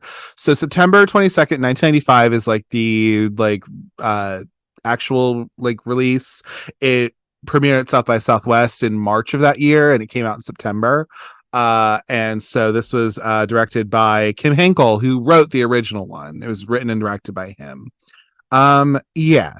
So this movie, listen, yeah. Do you have anything fun to tell us about how this movie came to be or anything like that, Pickens, that you could bestow upon Yeah. us? The only thing I know about this one is that so it was intended to kind of be a semi-soft remake of the original, because you know, as good as the second one was financially, it was not good, and the third one was really not good either. So at this point, they decided, how about we just do like a soft reboot? Let's just remake the series. Let's just introduce a new family, new Leatherface, and they kind of combine aspects of the first movie and the second movie. Like they have some dark, scary elements, but they also have some campy, like fun comedy moments, and they kind of do a mishmash. And is it good? No. But is it entertaining? Yes, it's great. And as we said before, it brought us, Matthew McConaughey, Renee Zellweger, who initially at first rejected the films, tried to sue to get them uncredited for it, all that. But I think they've now gotten softer to the film. I think Matthew McConaughey now says, like, I did have a lot of fun. And you can Yeah. totally tell they had so much fun making this movie. Oh, completely. And Renee Zellweger's in a movie, I think it's called White. White, it's a flower name. White. Wait, Oleander. Yes. So her character is an actress, basically, Mm-hmm. and they watch a clip from this movie, basically, because she's like kind of like a B-rated horror actress or something in the film. So they watch a clip from this movie actually, and she's finally grown to like understand that it has a fan base and people like it. But is it bad? Yes. Is it good? Yes. You're going to be entertained. It's so much better than Texas Chainsaw Massacre 3 because at least it has a plot and it has characters. Totally. I can agree with that for sure. Yeah, I mean, it's also just like there's a lot that could dig into this of like the overt cross-dressing of Leatherface, which is really only hinted at before. So you could definitely talk about that where there's criticism to that as well. I think there's also people who say that this is a parody and self-reference of the Texas Chainsaw Massacre series, which I can also get behind as well. But yeah, you can look at all of this. I do want to read a little bit about what Renee Zellweger said about this movie, actually. So apparently let me see, in 2016, she reflected on the film, stating, quote, "It was very low budget, so we all shared a tiny Winnebago that the producer of the film, it belonged to him. It was his personal camper. So, makeup was in the front seats. There was a table in the middle for hair, and there was a tiny little curtain by the bathroom. That's where you put your prom dress and your flower on. It was ridiculous. How we pulled it off, I have no idea. I'm sure none of it was legal. Anything we did was a little bit dangerous, but what an experience. It was kamikaze filmmaking." So if anything, she at least says like, "Hey, look, I was in this movie. Like, I get it, whatever." And then, yeah, I mean, even like, I think Vilmer is his name in the movie. So the basic idea, if you have to get a little plot of this, is that, okay, so pretty much these four teens are at a school dance and they end up leaving the school dance and they go off, and what the hell happens again? I think it's that they're driving away from the dance. Driving. They run into this crazy lady. Yes. And somehow they end up at the house. And Yeah. they get They kind of get killed. kidnapped into there. Yeah. It's a whole thing, y'all. The Illuminati is in here somewhere. That's a plot point in the movie where like apparently there's a secret society. It's a lot. There's a lot going on, dude. It's like Halloween meets prom night meets a Texas Chainsaw Massacre. Yeah. When I say Halloween, Halloween 6, when like the cult thing is involved. Oh, sure. Yeah. And then meets prom night meets Texas Chainsaw Massacre. It's all over the place. But I must say, with this movie, so I do like Jenny, who is Renee Zellweger. I do kind of like her. I like how she tells Leatherface, "You sit the fuck down." I love that. Because she's iconic. She's iconic. She's the only teen. She and Matthew McConaughey and whoever plays the crazy killer lady, Darla, my icon in life. Yes. They're having such a good time and they're just giving it all. they don't give a flying fuck, and it's fun. That's why it's enjoyable to Yeah. watch, because you're just like, these people are having a good time. Oh, completely. Like that, I must give it to that at least, where I'm like, yeah, no, this movie is fucking dumb, but they all three of them are having so much fun. I like how Darla just like flashes these people who are like perfect titties. Like that happens. Like it's just, and her aesthetic is just, I love it. Like I love it so much. She's so good. Um, she is kind of with Wilmer, I think. Wilmer, whatever. I don't know, but like they might be related. I have no fucking clue. Who the hell knows? But yeah, I mean, this movie, needless to say, was like panned. It was like, yeah, no, but I think it's had a fun little, cult following itself, and there are people who are like, yeah, it's maybe not the best of films, but however, it is entertaining kind of, and it's also a different take on this, that again, convoluted as hell, but again, you can get into it though, I guess, like, and there are people who do enjoy it for at least what it is. So that's the, like, I guess I would say that's the first generation, okay, of the Texas Chainsaw Massacre movies. These are the first four that came out, right? Because we must talk about the second generation of these movies that comes out, which is then topped off at the beginning with the 2003 remake of Texas Chainsaw Massacre, which is produced by, so that was also released in October, if I'm not mistaken, of 2003. Yep, October 17th, 2003. It was directed by a German, Marcus Nispel, and it was produced by Michael Bay. So that is why there is this like sheen to this movie and all of that. Now, really, why they wanted to do this? I mean, Pickens, you could share whatever you may have in terms of why they wanted to do it, but yeah, I mean, like from what I gather, I think Platinum Dunes was Michael Bay's production company, and he, I guess, set out on wanting to, I don't know, figure out some movies to do, and he was like, hey, you know what? Let's do the Texas Chainsaw. Now, I will say this. I mean, I did talk about it last month when I talked about 13 Ghosts, that Dark Castle had a little bit of this too, with House on Haunted Hill, 13 Ghosts. Like, this was something that was sort of already happening in the late 90s to early 2000s.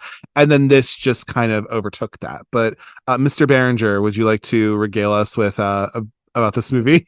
Yeah, I know. I think that's exactly what happened, is that, like the late 90s, like we had The Haunting, 13 Ghosts, as you Mm-hmm. said. The horror remake was happening, and it was Absolutely, yeah. getting successful. And I think Michael Bay, wanted to get it on the trend, and he decided to remake it. And out of all the Platinum Dune remakes, I think this is the best one by far. Sure. Because minus and I like that you said the word sheen to it. Yeah. That's my biggest criticism of this movie, is how clean it looks, because Yeah. that's what's so good about the original, is how gritty, raw, real it looks and feels. And Mm-hmm. this one is it's so choreographed and so Yeah. cinematic, and like it's a movie. Right. Like, while the first one, it just feels like you're watching something real. It's a documentary kind of thing. Right. Right.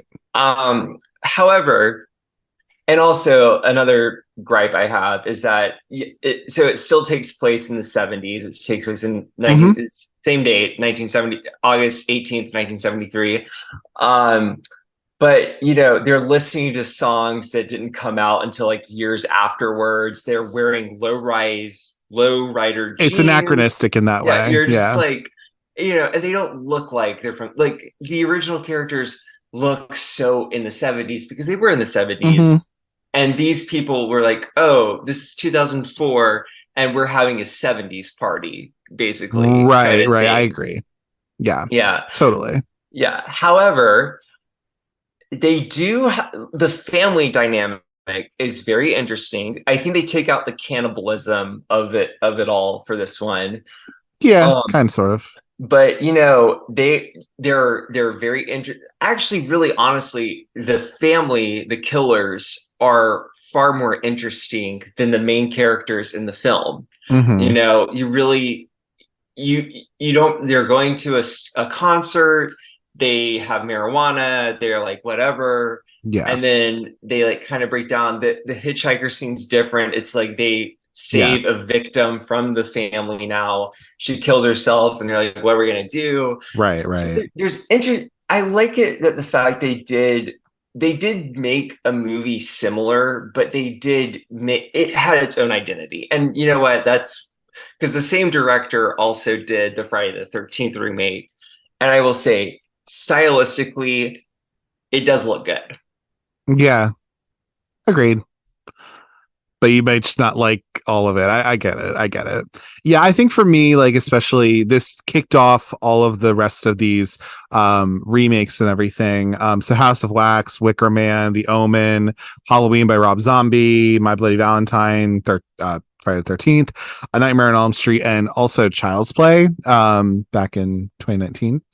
Oh, they So remade Nightmare on Elm Street. I did. Oh, I didn't oh even wait, remember. Oh, I didn't even huh. remember that. Oh, they did. Yeah. Oh, that's right. It was so awful. Oh Jesus. Oh God, it's so bad. Okay, sorry. But anyway, but yeah, I think with this movie in particular, I mean, I think a lot of people's introduction to this source material in general. And I really do think that again, the criticism I have with just the sheen of it, the Michael Bayness of it all, I will say that. And I do like how they did take this story and do something a little different with it, because I think it's how you have to do this remake. You have to do it this way. That's exactly why I can appreciate something like Sorority Row. Is the movie a good movie? Not exactly, but it's something that's different than the original source material. And I will always give a little bit of credit of like, hey, you know what? You did something different. I at least appreciate that. Great. Yeah, the callbacks they did to the original felt genuine and not like Yeah. ugh. Yeah. And yeah, and like there's that scene where the sheriff like has that one guy put like the gun in his mouth, Hmm. and Hmm. like that's genuinely suspenseful. Or that scene where Jessica Biel is on the ground and the chainsaw is literally like Yeah. Yeah. Yeah. inches from her face, and you do feel that intensity. And so, like, that's the other thing. Like, I'll give this one. It is actually scary, and that's why it made Hmm. $100 million. Like, I made a I lot of I money. totally understand why people like this movie and go see it, and I like it. I will kind Yeah. of rewatch it from time to time, like not as much Yeah. as the original, but Yeah. I get it. I think it is a well-made movie. They had a Agreed. vision. They had an idea. Yeah, no, totally. And I think the cast is also really stacked. As I stated earlier, during our ranking, is that Arlie Ermy in this movie is so fucking terrifying. And that's And why it was a prequel for the next one instead of a sequel. yes, because he is so fucking so Arlie Ermy, for those who don't know, he's since passed away, but he is the drill sergeant from Full Metal Jacket, I think. Um, and so he worked with Kubrick, but he also was a drill sergeant in real life. And just the amount of what I love about Arlie Ermy is that he is both this scary motherfucker that he is as this sheriff, but also he is like off the like not being an actor. He seems like just like your nice like grandfather. Like he doesn't seem like a creep, from like That's interviews and like things like that. But the fact that he could turn that switch is just very fascinating to me. and He's also like the best actor of the movie, it honestly. has He's been a great. minute since I've seen the movie, but I think it is a twist that he's involved with the family. Because I Yes, think at yes. first he's just like kind of like an intimidating sheriff, Right, like right. and, these guys are like, oh, he thinks they're drug out hippies, but really turns out, oh no, he's involved, which makes it even more terrifying Yeah. because there's no one they can go There's to. no you can go. Yeah, yeah, yeah. Because they're all kinfolk, right, right, right. Yeah, and I think even some of the other actors in this movie, I think the next best one, I mean, there are some good ones. So like Arlie Ermy, I think is really good. Of course, I love the tea lady. I love her. Rest in peace. We love her. But and they do a little something different with her too, and their characters. I think it's unfortunate for me to say. I mean, Jessica Biel, you're great. and you have a husband that is Justin Timberlake, and that's great. She's not the best actress in this. But you know I what? don't. I think the reason for her doing this is because she was literally on a show that was literally about Christianity Yeah, she for was like big into 7 years. Seventh Heaven. She wanted to like branch out. I don't necessarily think she's a bad actress. I think the big problem is okay, so when it was announced that Jessica Biel was going to be Mhm. in this movie, everyone was like, you know, clearly she's the final girl, right? Like, because she's also the Yeah. only named actress in the film. Um, my big issue because Marilyn Burns, who played Sally Hardesty, who Hmm, basically hmm. is the equivalent to Jessica Biel's character. Yeah. Um, Well, yeah. she gave such an incredible performance. Like just that scream, like she invented Scream Queen for me personally. Like just that Sure. she played terror like no one else. Partially because she was slightly terrified, but Right. still, Right. her scream was really good. Her acting, her panic, good. The problem with Jessica Biel is that she didn't really have a good like. She was like ah instead of you know Yeah. Yeah. it was that and just yeah there was like some woodedness to the whole thing. It was more how sexy can I look running through this like little like Texas Right. field and like how sweaty can I look and like look how sexy I am instead Yeah. of like I'm a victim of trauma. I'm terrified. Help me. Yeah. Because listen, I mean, because I think the best actors of this movie are Arlie Ermy, I think is great. Lauren German does such a good job for the 3 minutes she's on screen. And she's a bad bitch in Hostel 2 too. But like she's the hitchhiker who ends up blowing her head off. And if she was the final girl, bitch, I would have been like, this is great. Like Yeah, this. honestly, I want to see her story. I want to see that. That's the prequel Oh, I want. completely. Oh, completely. Like I was like enamored with her because I was like, she is a great actress.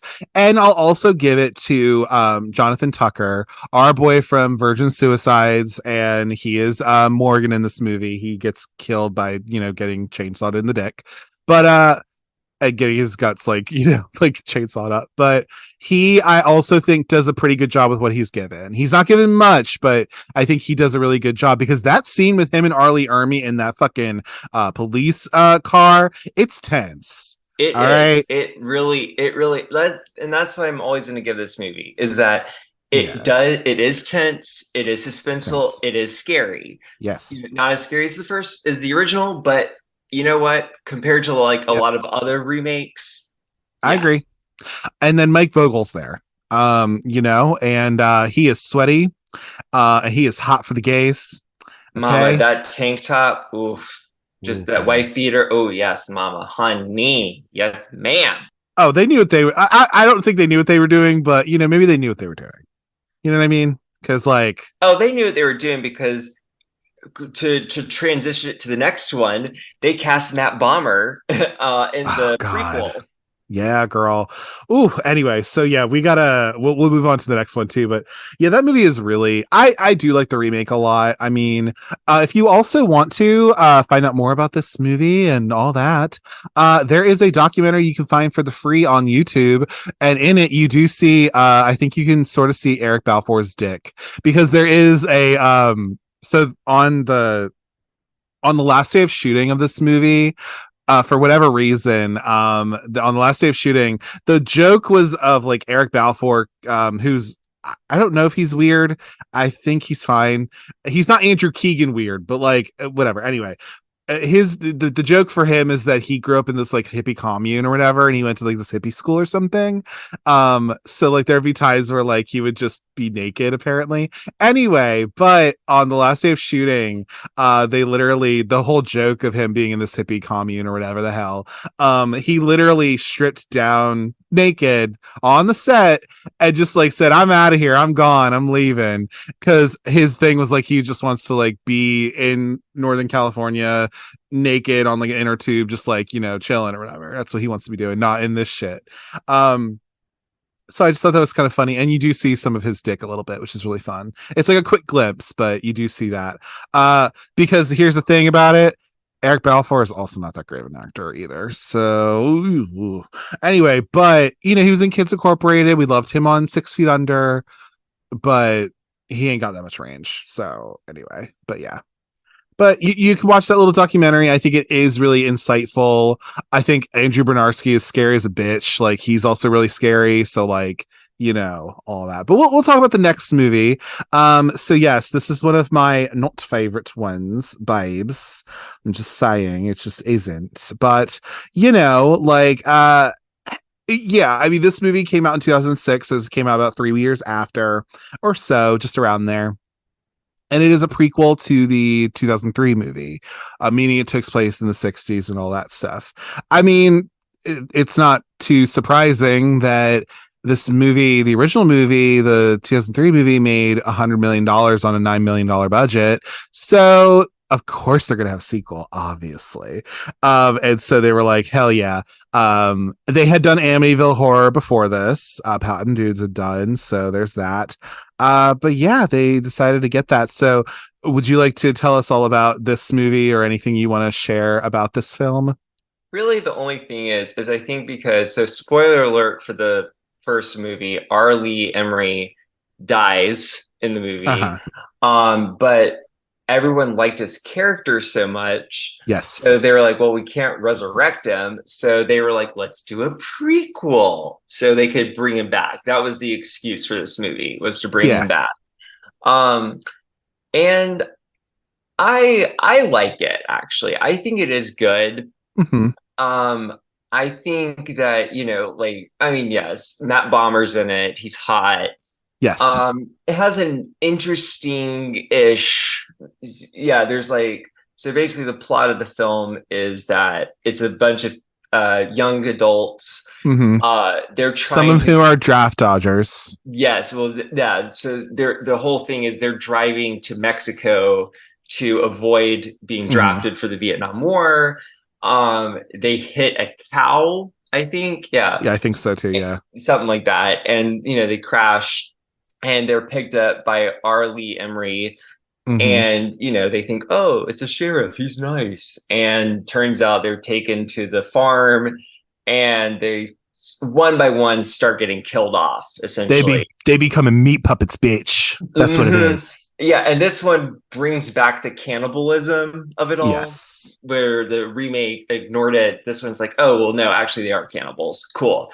And you get kind of more of a why Leatherface is Leatherface, worked at a meat factory, was given birth at the meat factory, and like all this stuff. And so he's gonna kill people. And is it good? No, but it's very of its time in 2006. It's very torture porny. Definitely like Hostel, Saw were inspirations. Yep. And spoiler alert for this movie. But it makes so much sense.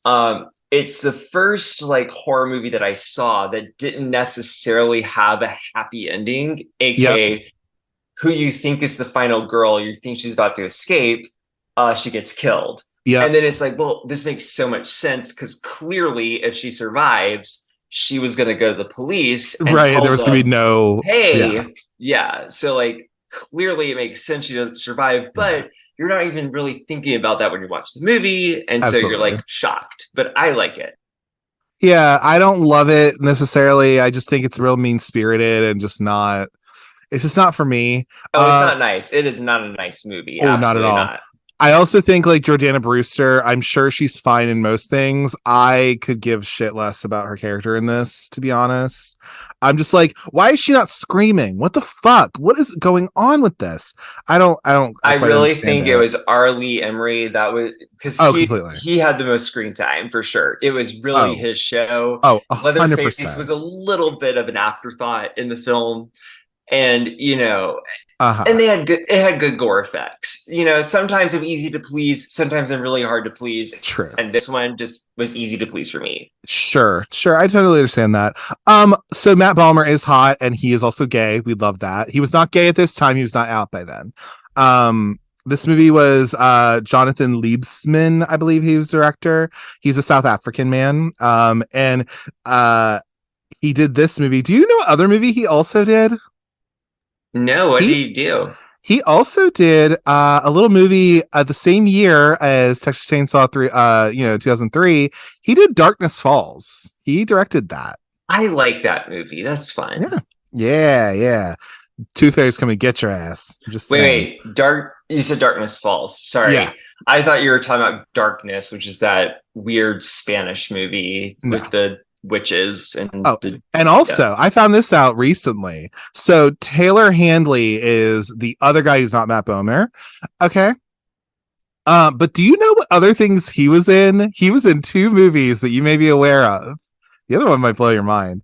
So he was actually in a movie with somebody who I think would make sense in this movie, Shannon Elizabeth. I would have loved to see her in this. She could have very much been Jordana Brewster's character. He was in Jack Frost, which I actually is not the horror movie. He was in the original Jack Frost with Michael Keaton, which I think is really funny.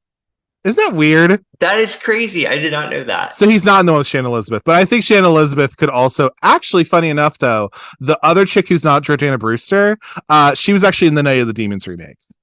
Funny enough, who has Shannon Elizabeth in it? That movie is also a hot mess and horrible.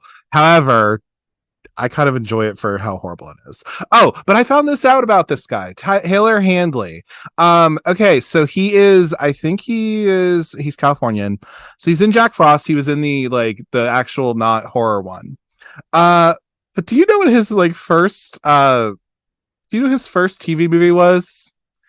He is the main character of a little movie starring Mickey Rooney, called Phantom of the Megaplex, which is a DCOM from there. He's literally the main guy in it.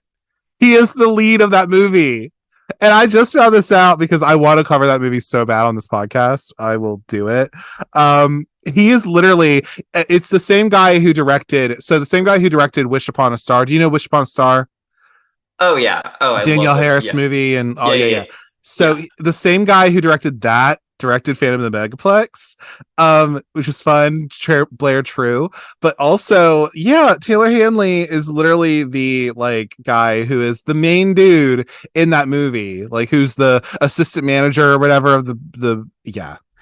I knew you would appreciate that because I know you, Pickens. I feel like I know you. I even am though shocked. Yeah, I know, and that was a wow. movie I definitely watched. Oh, I love that little movie. It's really stupid in a DCOM, but it's kind of great though, honestly. And it has Mickey Rooney in it, so You need to do it. what? You should do a horror decom month or something. Oh, completely. Halloween Town. Oh, it's gonna happen. Don't look under the bed. Don't look under the Oh, bed. so good. That movie's really good. So Ooh, good. bitch. It's so we can even do the zombies movies. Those are fun. I feel like those are kind of cute and fun and musical. What the hell? Why not? Anyway, so there you go. All right. Now we're just trying to not have to talk about this other movie because Pickens hates it so much. But we are going to move into our it is our third to last movie, which is the movie of Texas Chainsaw 3D. Which came out in January of 2013, which is apropos because that is the dumping month for films. Okay. And No, I'm taking over. I'm sorry. Okay, this movie lied to us. It lied to us several times. It told us it was going to be hot, sexy, and beautiful. Mm-hmm. And it is and not. It lied. It was not the sort. This is nothing a fat cunt. This movie is a fat cunt. The shoes that she told me were supposed to be worn on. Yeah. Oh my god. Yeah. Old maiden type Texas Chainsaw. I get it. This is one of the OG kind of requels, basically. Basically, it was saying oh yeah, instead of doing a remake, we're going to bring back the original cast. We're going to have Bill Moseley. They're bringing back OG people. It's going to be completely canonically a sequel to the original. We're going to ignore the sequels, which fine. Absolutely. Halloween's done that several times. Sure. It's a thing. And so, I was really looking forward to it. I was like, oh my God, this is gonna be so great. Finally, Right. it's gonna be like, it's gonna The go back to trailer its is roots. decent on my little Trailer's deep. good. Yeah, Yep. yeah. Good trailer, everything. So we're so looking forward to it. And then we go see it in theaters. The number one thing, which is a problem. So I think it's, if you're a fan of Texas Chainsaw Massacre lore, the big thing is August 18th, 1973. That is just canonically the date that the original happens. It is there. It is 1973. Right. And this is 2013, right? Yes. So they kind of fuck up in a sense because so basically the original happens, and instead of them not knowing about it or whatever, it starts out with a police show off with the Sawyer family, who now goes from three in kind of inbred men to now there's a whole bunch of Sawyer family members that we never knew about, all at the house.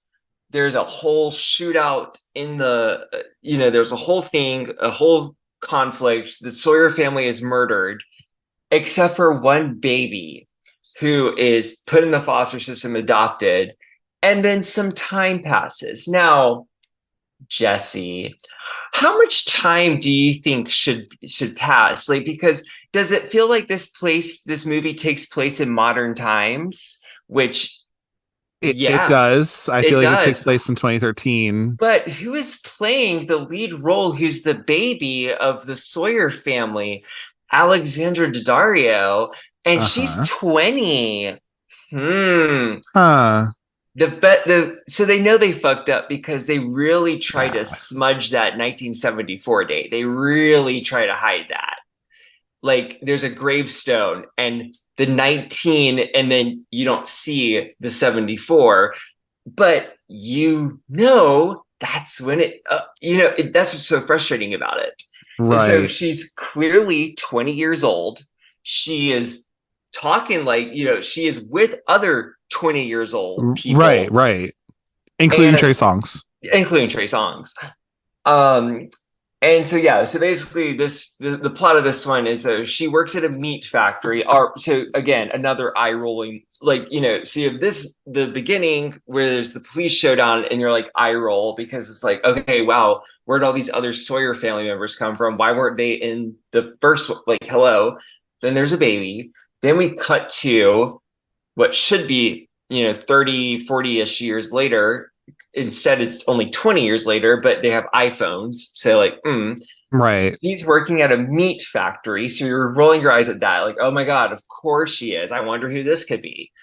And she basically inherits her aunt's house in Yeah, in Texas. Texas, yeah. She gets her friends. They go check it out. And turns out Leatherface has just been living in this house for this entire time and Hmm. decides just to start killing people. Why not? Let's have fun. Long story short, she finds out about her actual family. She finds out that Leatherface is her cousin. Uh-huh. This whole thing that the sheriffs actually killed her family Yeah. because they were murdering people. Yes. Mm. And long story short, Leatherface goes on a killing rampage. Uh-huh. The sheriff is like trying to confront him, blah, blah, blah, blah, blah. And she decides, oh, I'm part of this family. Leatherface is my cousin. And the worst possible thing I've ever seen in the history of cinema is that there's this big conflict between the sheriff and Leatherface. His chainsaw is away from him. She In the throws meat it. factory, yeah. Yep. She throws the chainsaw to Leatherface. And she says this one line that made me rage with anger. Do your thing, cuz. Like what? Like I just don't get it. Like It what is his thing? it is Killing so people? stupid. Someone dies via FaceTime. Like I think he's like FaceTiming someone because that was like new at the time. Yeah, yeah. And it makes no sense. They clearly did not give a flying fuck. They were trying so hard. They're like, Agreed. Oh Yeah. yeah, we're bringing back these original characters. It's going to be a sequel, but it's Right. like Right. you couldn't even like. Okay, you could even still cast a 20-year-old and say she's 30. I don't care. But Yeah. like y'all didn't care at all. You didn't It's even got it's the so bad. timeline right. You didn't even get the No timeline time right. timeline wrong. It just oh Yeah. my god. In that trailer, there's that great Couldn't scene have where been her you mom or something, like anything, like mhm, anything. I was 20 in 2012. Like, what the fuck? Like, are you kidding right me? Like, what are you anyway? So I'm glad that she got insanity. the White Lotus. Good for her. Thank Um, God for that because she redeemed like it, and again, she, it wasn't her fault, but she like oh god, she was so good in the White Lotus. she was really The good. material she had in this was so bad. Was really bad. And again, this was written by Adam Marcus, who is a known, like, he wrote Friday the 13th, Jason Goes to Hell or whatever the hell, which is one of the worst movies ever. It's Stop not making very people good. write that. Like, why are we still giving him movie roles to write? I This don't know. It's really, it's bad, and he's not very good at it. Like, that is not very good. This wasn't very good. Um, yeah, I mean, Alexandra Daddario, I think, good for her. I don't know what Trey Songz was doing in this except for cheating on her, apparently. I think that was the whole thing. Oh, also, Tanya Raymond, I think is her name. She plays her friend. Do you know what she's in? Do you know what movie she was in? no, what was she in? She was in a little Lifetime movie where she also she portrayed a female serial, not serial killer. She was Jodi Arias in the Jodi Arias Lifetime movie. Oh my god. She was. She shot that guy in the shower and everything, dude. Like, she really is. She was in Malcolm in the Middle as well. She was on Lost and stuff like that. Oh yeah, she was in Jodi Arias' Dirty Little Secret in 2013, right after this movie. I appreciate that. Good for her. Listen, you got to get a check. And I'm not gonna deny you that. Like, really.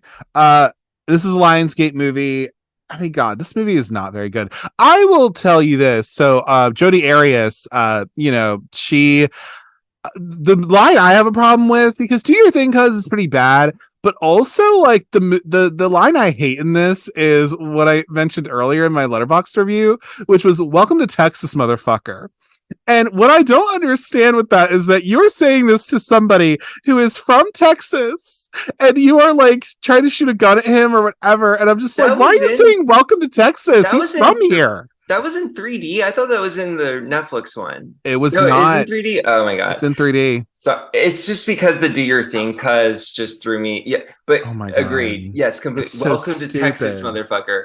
And Is you're you're literally, right. It's so stupid though because like this bitch is from Texas. yeah, Like, this monster is from Texas. Like, why are you saying "Welcome to Texas"? Like, you are coming at, oh, anyway, sorry.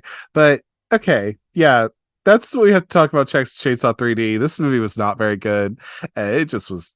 You also, like, try to sympathize with, you want us to sympathize with him, which yeah, to a point that's I the can thing. kind It's of like get. I get like yes, the corrupt police and stuff, sure, but it's Sure. like they are they also aren't wrong. This Yeah. family murdered people, and it's like oh, and maybe they want. There's probably a reason why they wanted to cover this up a little bit. Like they don't want to be advertised as the town where people got murdered. I, oh, and Sure. oh my god, it's just and like well, I was born into a killer family, so I am a killer. It's just oh my god, so stupid. Yeah, it's not very good. So yeah, we're gonna move on to our second to last film. So we have Leatherface from 2017. This was directed by these French people, Julian Maury and Alexandra Bustillo, who are French filmmakers. They're friends, I guess. Do you know what they actually wrote and directed before this? Are you aware? So they are the writer and directors of the movie Inside from 2007. So Yes. they also did the Deep House and that as well. So I mean, this movie, it's a prequel again to the Texas Chainsaw Massacre, the original, and also the Texas Chainsaw 3D we just talked about, which is explaining the origins of our lead character Leatherface, and that's what we're focusing on. To be honest, this movie, it's the one that is shot outside of the US, which is really interesting. It was shot in It's Bulgaria. it is the second because I think the Netflix one is also shot outside of the US too. So this is And the first one to do it yeah, then. this is the first one to do it. Yeah. Yeah, you're right about that. You're right. But yeah, so God, this movie is fucking horrible. It's not very good. I'm going to be completely honest. I watched it one time when it came, I think whenever it was available to watch on the I don't even remember how I It was watched it. limited release and it came Yeah, out on I did in not see it in some theater. theaters and some VOD.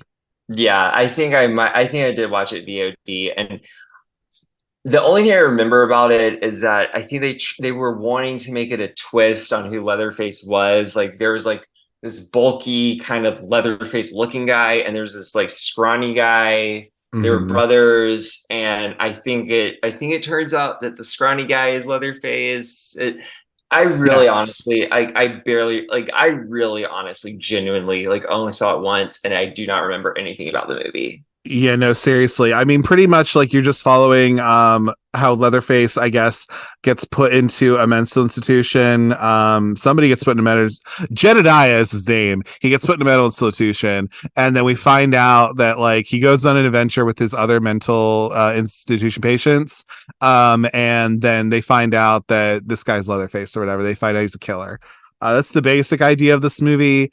Uh I don't even fucking know what it hardly is because this movie is just really not great.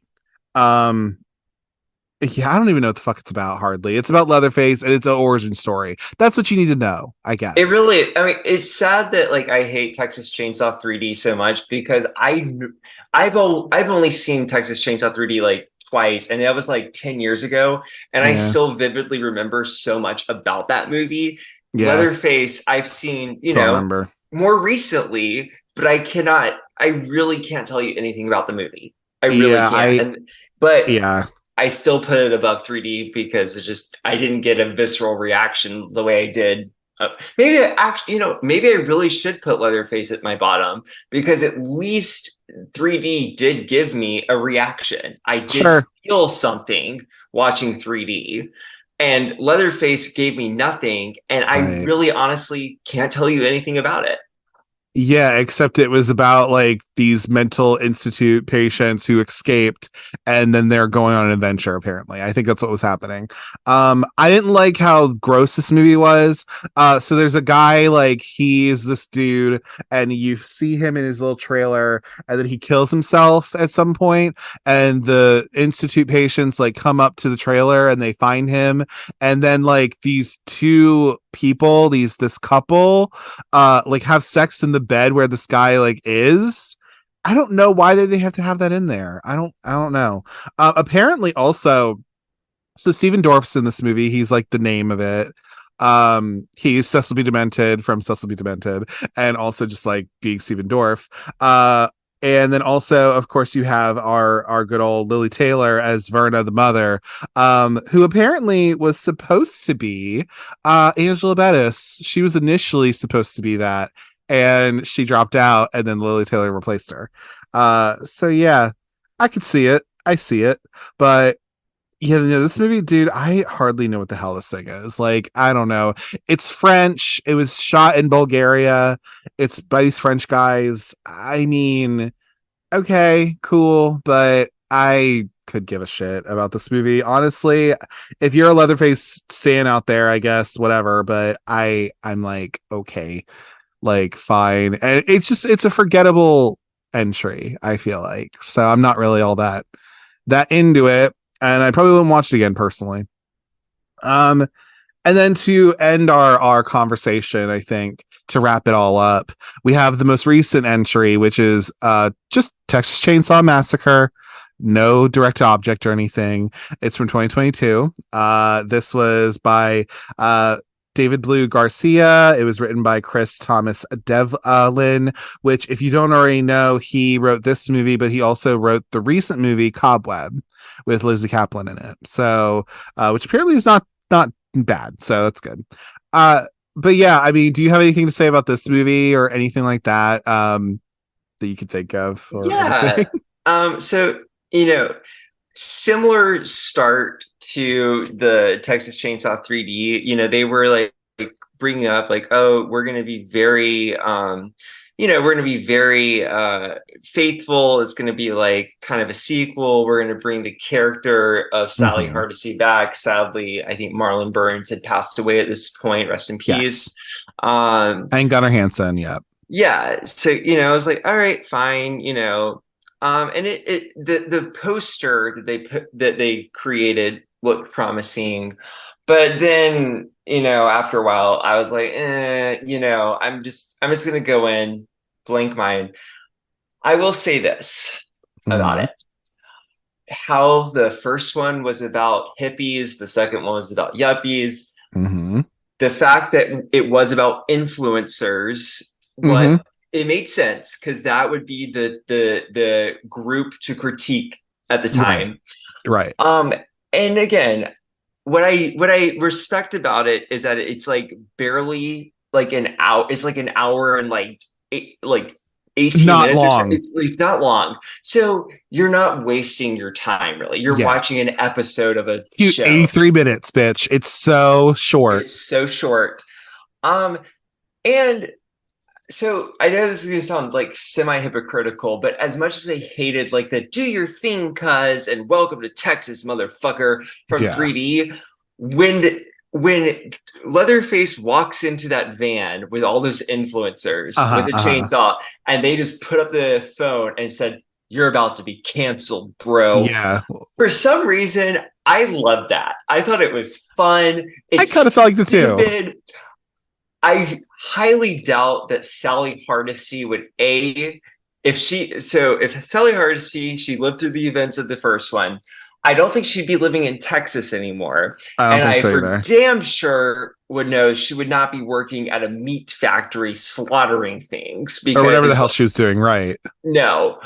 Um, it was just that was kind of ridiculous. That was kind of stupid. I don't think she needed to be in the movie at all. Nope. Ironically, I love like there's so many things. Like there's so many things. It's stupid, but unlike Texas Chainsaw 3D, that's like enragingly stupid. This is just like dumb stupid. Like we Yeah. see the Confederate flag and we get triggered. Right. There's the I survived a school shooting. Oh God, I Yeah. have to. It's just like these dumb things. The best character is you know canonical, like in real life, would be the worst character, the Yeah. gun-toting really hot guy who Ooh, gets, Richter. yes, God, he's so Hmm. hot. He is But so hot. and he gets killed like like 20 minutes in or something, and you're just like, no, He I lives actually throughout. He lives for a little bit. a little bit, but like he gets killed off a little too early in my He opinion. does. He And does. you're That's like, true. damn it. But then the best is the ending with the we're driving away in the electric car, and Uh-huh. Leatherface just just Sisters yeah. doing it for themselves. Yep. And then one of them gets their head chainsawed off, and the other one is stuck in the self-driving electric car, screaming and like, no. Hell yeah. It's bad. It's so bad. But you know It's what? bad. I'm not mad at it.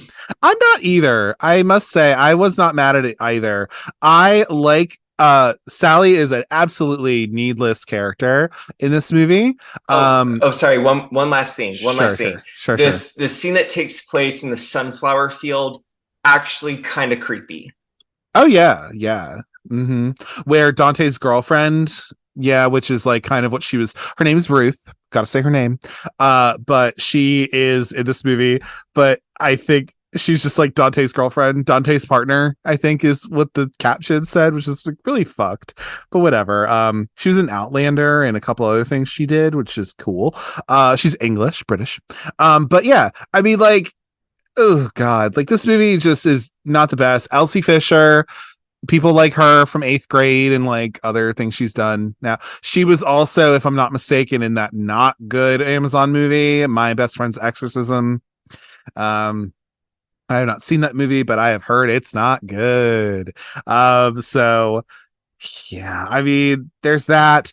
Olwen Ferrari, I know she's Irish or something like that, so I'm completely butchering that name.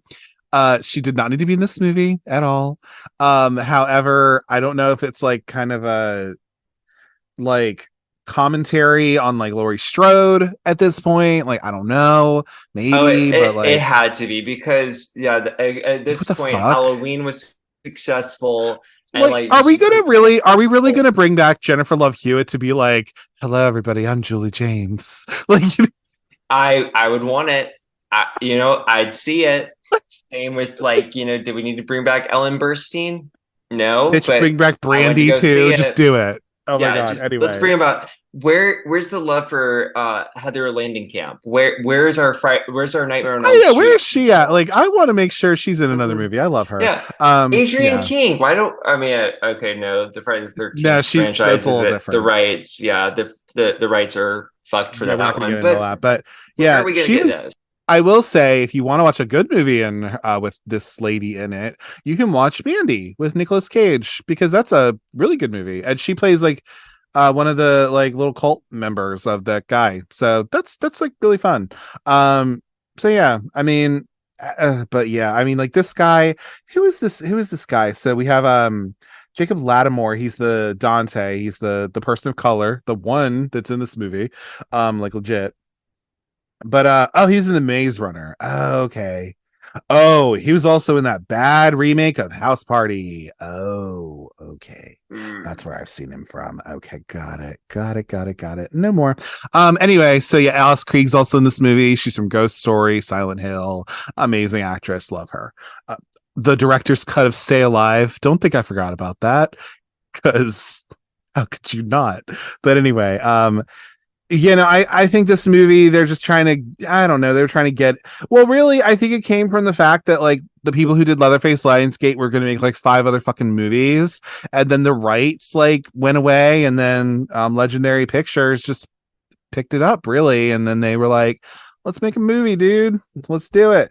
So, all right, cool, great. So, like, that's exactly what happened. Um, as you stated before, it's not a great movie. However, I mean, I like it doesn't handle the shooter survivor thing very well. It's kind of weird. Uh It's like cringy. It's it's very cringy. just like they like went to Mm, Twitter, did buzzwords, and like try it's to just kind of incorporate it, and it's just yeah. like It just didn't uh, work for me at least. But I mean, overall, like I think it's just dumb and fun. I like the bitch getting her head cut off in the end. That was like really crazy and weird. and Uh it doesn't overstay its welcome. and it does not ever say it's welcome. I appreciate that. And I'm glad that, people got paid and got a check. That's good. I'm happy for them. But yeah. But yeah, I mean, that's a little bit about we've been talking for just like over 2 hours at this point now. But you know what? That's what we signed up for. And plus we also had 9 movies to go over. But yeah, I mean, I guess if we had to sign off like Jerry Springer or something like that. I guess like if you had to kind of like do a little wrap up, or if you just had to talk about like, what is it about these movies that you enjoy, or what's kind of your final thoughts on just the Texas Chainsaw Massacre franchise as a whole, if you will. I think that the Texas Chainsaw Massacre franchise unfortunately has like out of like all of the main franchises, like we're talking about Halloween, Friday the 13th, I think this one has the most unfortunate entries in the franchise, but it also has some of the best, like tops all of the other ones, and it's so all over the place. If you've never seen any of them, you should. At least watch the first one, the second one, and the remake. At least those three. Um, but also, if you can stomach bad movies, if you can handle like, kind of the less quality films, watch it. It's harmless fun. And yeah, yeah, that's what I would say. Yeah, no, I agree with you, girl. Totally. I think for me at least, this movie series, kind of it's fairly inconsistent in regards to all the movies. Um only to be beat by I think like Amityville because those movies, oh god. But Oh my anyway, God. And so you know they're still making those? they're still making them. Yeah. There's an Amityville Bigfoot that I literally just saw a poster for. Oh yeah, because they aren't necessarily having to be a part of the series because it was based off of a real event, so they can just use that. Anyway, so that's how the Amityville has been doing it forever. But anyway, so but I think this movie, like you said, it has some like stinkers which are not very good of films. However, hard to say. It's hard not to say that like the Texas Chainsaw Massacre, the original movie, has been so influential for just horror as a whole, and I think that that movie, did what it needed to do at the time, and it is still influential almost 50 years later. Next year it'll be its 50th anniversary, which is awesome. But I really do think like there are some bangers in here. I mean, I think the first one and the remake are bangers.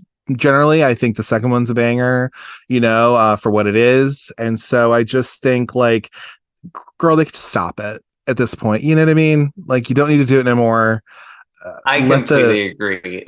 We need to nope, let it die. It just, let it die. at this point, I think we fool me once, shame on you, fool me twice, shame on me. I just feel like Sure. at this point, But fool me 9 times? Come on. yeah, it is a hard franchise to continue. Like, I think Yeah. Halloween is easy to continue because you need Yeah. Haddonfield, mass killer, kills babysitters or whatever, teenagers. Sure. Friday the Sure. 13th, same thing. Like, Crystal Lake, there's a lot of things you Yeah. could bring into it. For some reason, Texas Chainsaw Massacre, because of the lore, you need to have a family, you need to have Leatherface, you need to have the chainsaw. And I feel like Mm-hmm. you can't, there's only so many ways you can tell that kind of story. Agreed. I completely agree. So, but I will say I do like this franchise generally as a whole. I do think there are some movies in here that are good to watch, and I think would be ones that I would probably own. I don't think I would own all of these, obviously, because there's some stinkers in there, but I would at least own the first one, the second one, probably the return of the next generation one, and I would probably own the original. I would own the remake as well. Those The four. remake has a really good DVD thing that like it like folds out to look like a chainsaw. I love that. And yeah, and there's a really cool collector's set on 4K Blu-ray that has like a lot of Yeah. the original one that it looks gorgeous. Yeah, so I would Yeah. definitely Love that. own it. Yeah. Own at least those four. I think those are fine. Everything else you can probably like not have. But yeah, no, totally. I can agree with that. And yeah, I mean, it's like, it's about that time where Thanksgiving is coming around, it's like, it's about family, it's about dinners and shit, even though Thanksgiving is a trash holiday because of the history of it. And all I really want to do is get ham and turkey, and all And that. yeah, the food is not the Thanksgiving, the food is not giving, mama. I'm not a big fan of Thanksgiving food. Yeah, I love Thanksgiving food though, and I only want ham. Oh yeah, So, yeah, ham, mashed potatoes, and stuffing. That's really all I mhm. want. And maybe some mac and cheese too. Same. I love that. So every year Yeah. for my family's Thanksgiving, I make a French onion soup mac and cheese. Okay. But Okay. allegedly, with lore of like just common day, like apparently mac and cheese is not super common as a Thanksgiving food, and it needs to be because mac and cheese is incredible. It's great. Oh my god. Yeah, and a nice biscuit here and there, a little croissant roll. Oh yeah, the little Pillsbury Doughboy. Yeah. All that. Yeah. Mm. You should. Now we're just getting into Thanksgiving food because it's gonna be in a couple weeks, I know. bitch. And We got so it. We'll, it's gonna be we'll like a cover week. Thanksgiving when it finally comes out to like streaming or something, and we I can don't do know a about whole that. thing about. We can talk about Don't put that Thanksgiving on my food. show. Don't put that on my show. I don't know about that yet. But like, listen, maybe we'll cover it another. I don't like Eli Roth that much, to be honest, but we'll see. Girl, That movie might same. be I'm seeing it though. I'm horrible. seeing it though. Because Good it for was you. out of all the trailers from Grindhouse, that was the one I loved the most. Okay, gotcha. Anyway, though, Pickens, it's been a pleasure having you on here to talk about this crazy movie franchise. It's always a pleasure having you on my show because I like having another horror gay to chop this shit up about. We'll definitely bring you back for like any of the fucking 80s movies I cover hardly. And then also maybe do like, I would love to do like a Friday the 13th series because you have thoughts. I've seen all those movies. Nightmare on Elm Street, we could maybe do a little something as well. Again, I do want to hit some of the big horror franchises. This is not a strictly horror podcast, but you already know how I lean. So anyway, but do you want to like plug your socials and all that shit so people want to follow you? They can do that if they want to. Yeah, absolutely. So I'm mainly on Instagram. It's Party Pickens, PARTYPICKENS. Oh my God, I can spell. Woo! And I'm experimenting with TikTok, but I think it's Pickens.Barringer. I don't know. You can find me on TikTok. Yeah, If I usually post something on Instagram, I'll usually link it to my TikTok if it's on TikTok also. But yeah, those are like my main ones. Or if you're in the North Carolina area, you'll probably find me in the bathroom or on Grindr, ready to take you. So yeah, great. Yeah, that's really nice, and I appreciate your charitable service to the men of North Carolina. It's all I can do. It's all I can do. Yeah, that's so true. All right, well, it was nice talking to you, and I hope to have you on the show soon, and hope you have a good rest of your month and good rest of your week. Okay. Thank you so much for having me. All right, take care. Bye. Bye. As always, if you'd like to get in touch with me, you can do so via email at cultcinemacircle@gmail.com in case you want to give any movie or episode recommendations, give feedback on the show, or if you'd like to just say, hey, I'm open to all of it. If you'd like to follow the show on social media, you can do so on Instagram and Instagram threads at Cult Cinema Circle. I tend to post what I'll be covering for the next week on there, post stories, things like that. On X, I'm at Cult Cine Circle. On there, I don't really post a whole lot, but if you want to follow the show, it's there for you to follow. And then on Letterboxd, I'm at Jesse, Jesse, Kremp, Kremp, all one word. On there, I log little movie reviews, I'll log what I'm watching, and then it's also a nice way to kind of see what I might be covering on the show in the future. Be sure to rate, comment, and subscribe to the Cult Cinema Circle podcast on your podcatcher of choice, whether that be Apple Podcasts, Google Podcasts, Spotify, or wherever you get your podcasts. I'm pretty much on all of them. Be sure to leave 5 stars and a 1 to 2 sentence review about the show so we can grow the audience and then just spread the love all around. Be sure to tune in next week to the Cult Cinema Circle podcast, where I'll be covering 1993's Addams Family Values. The members of the odd Addams family are up to more macabre antics in this sequel. This time around, Gomez Addams and his wife Morticia are celebrating the arrival of a new baby boy, but his siblings, Wednesday and Pugsley, are none too happy about the new addition and try their best to eliminate him. In addition, their parents hire a nanny, Debbie Jelinski, whose presence leads to a treacherous twist. As always, thank you for taking the time to listen to the Cult Cinema Circle podcast, and remember, before Halloween, before Friday the 13th, before Scream, there was The Saw. Take care. Bye.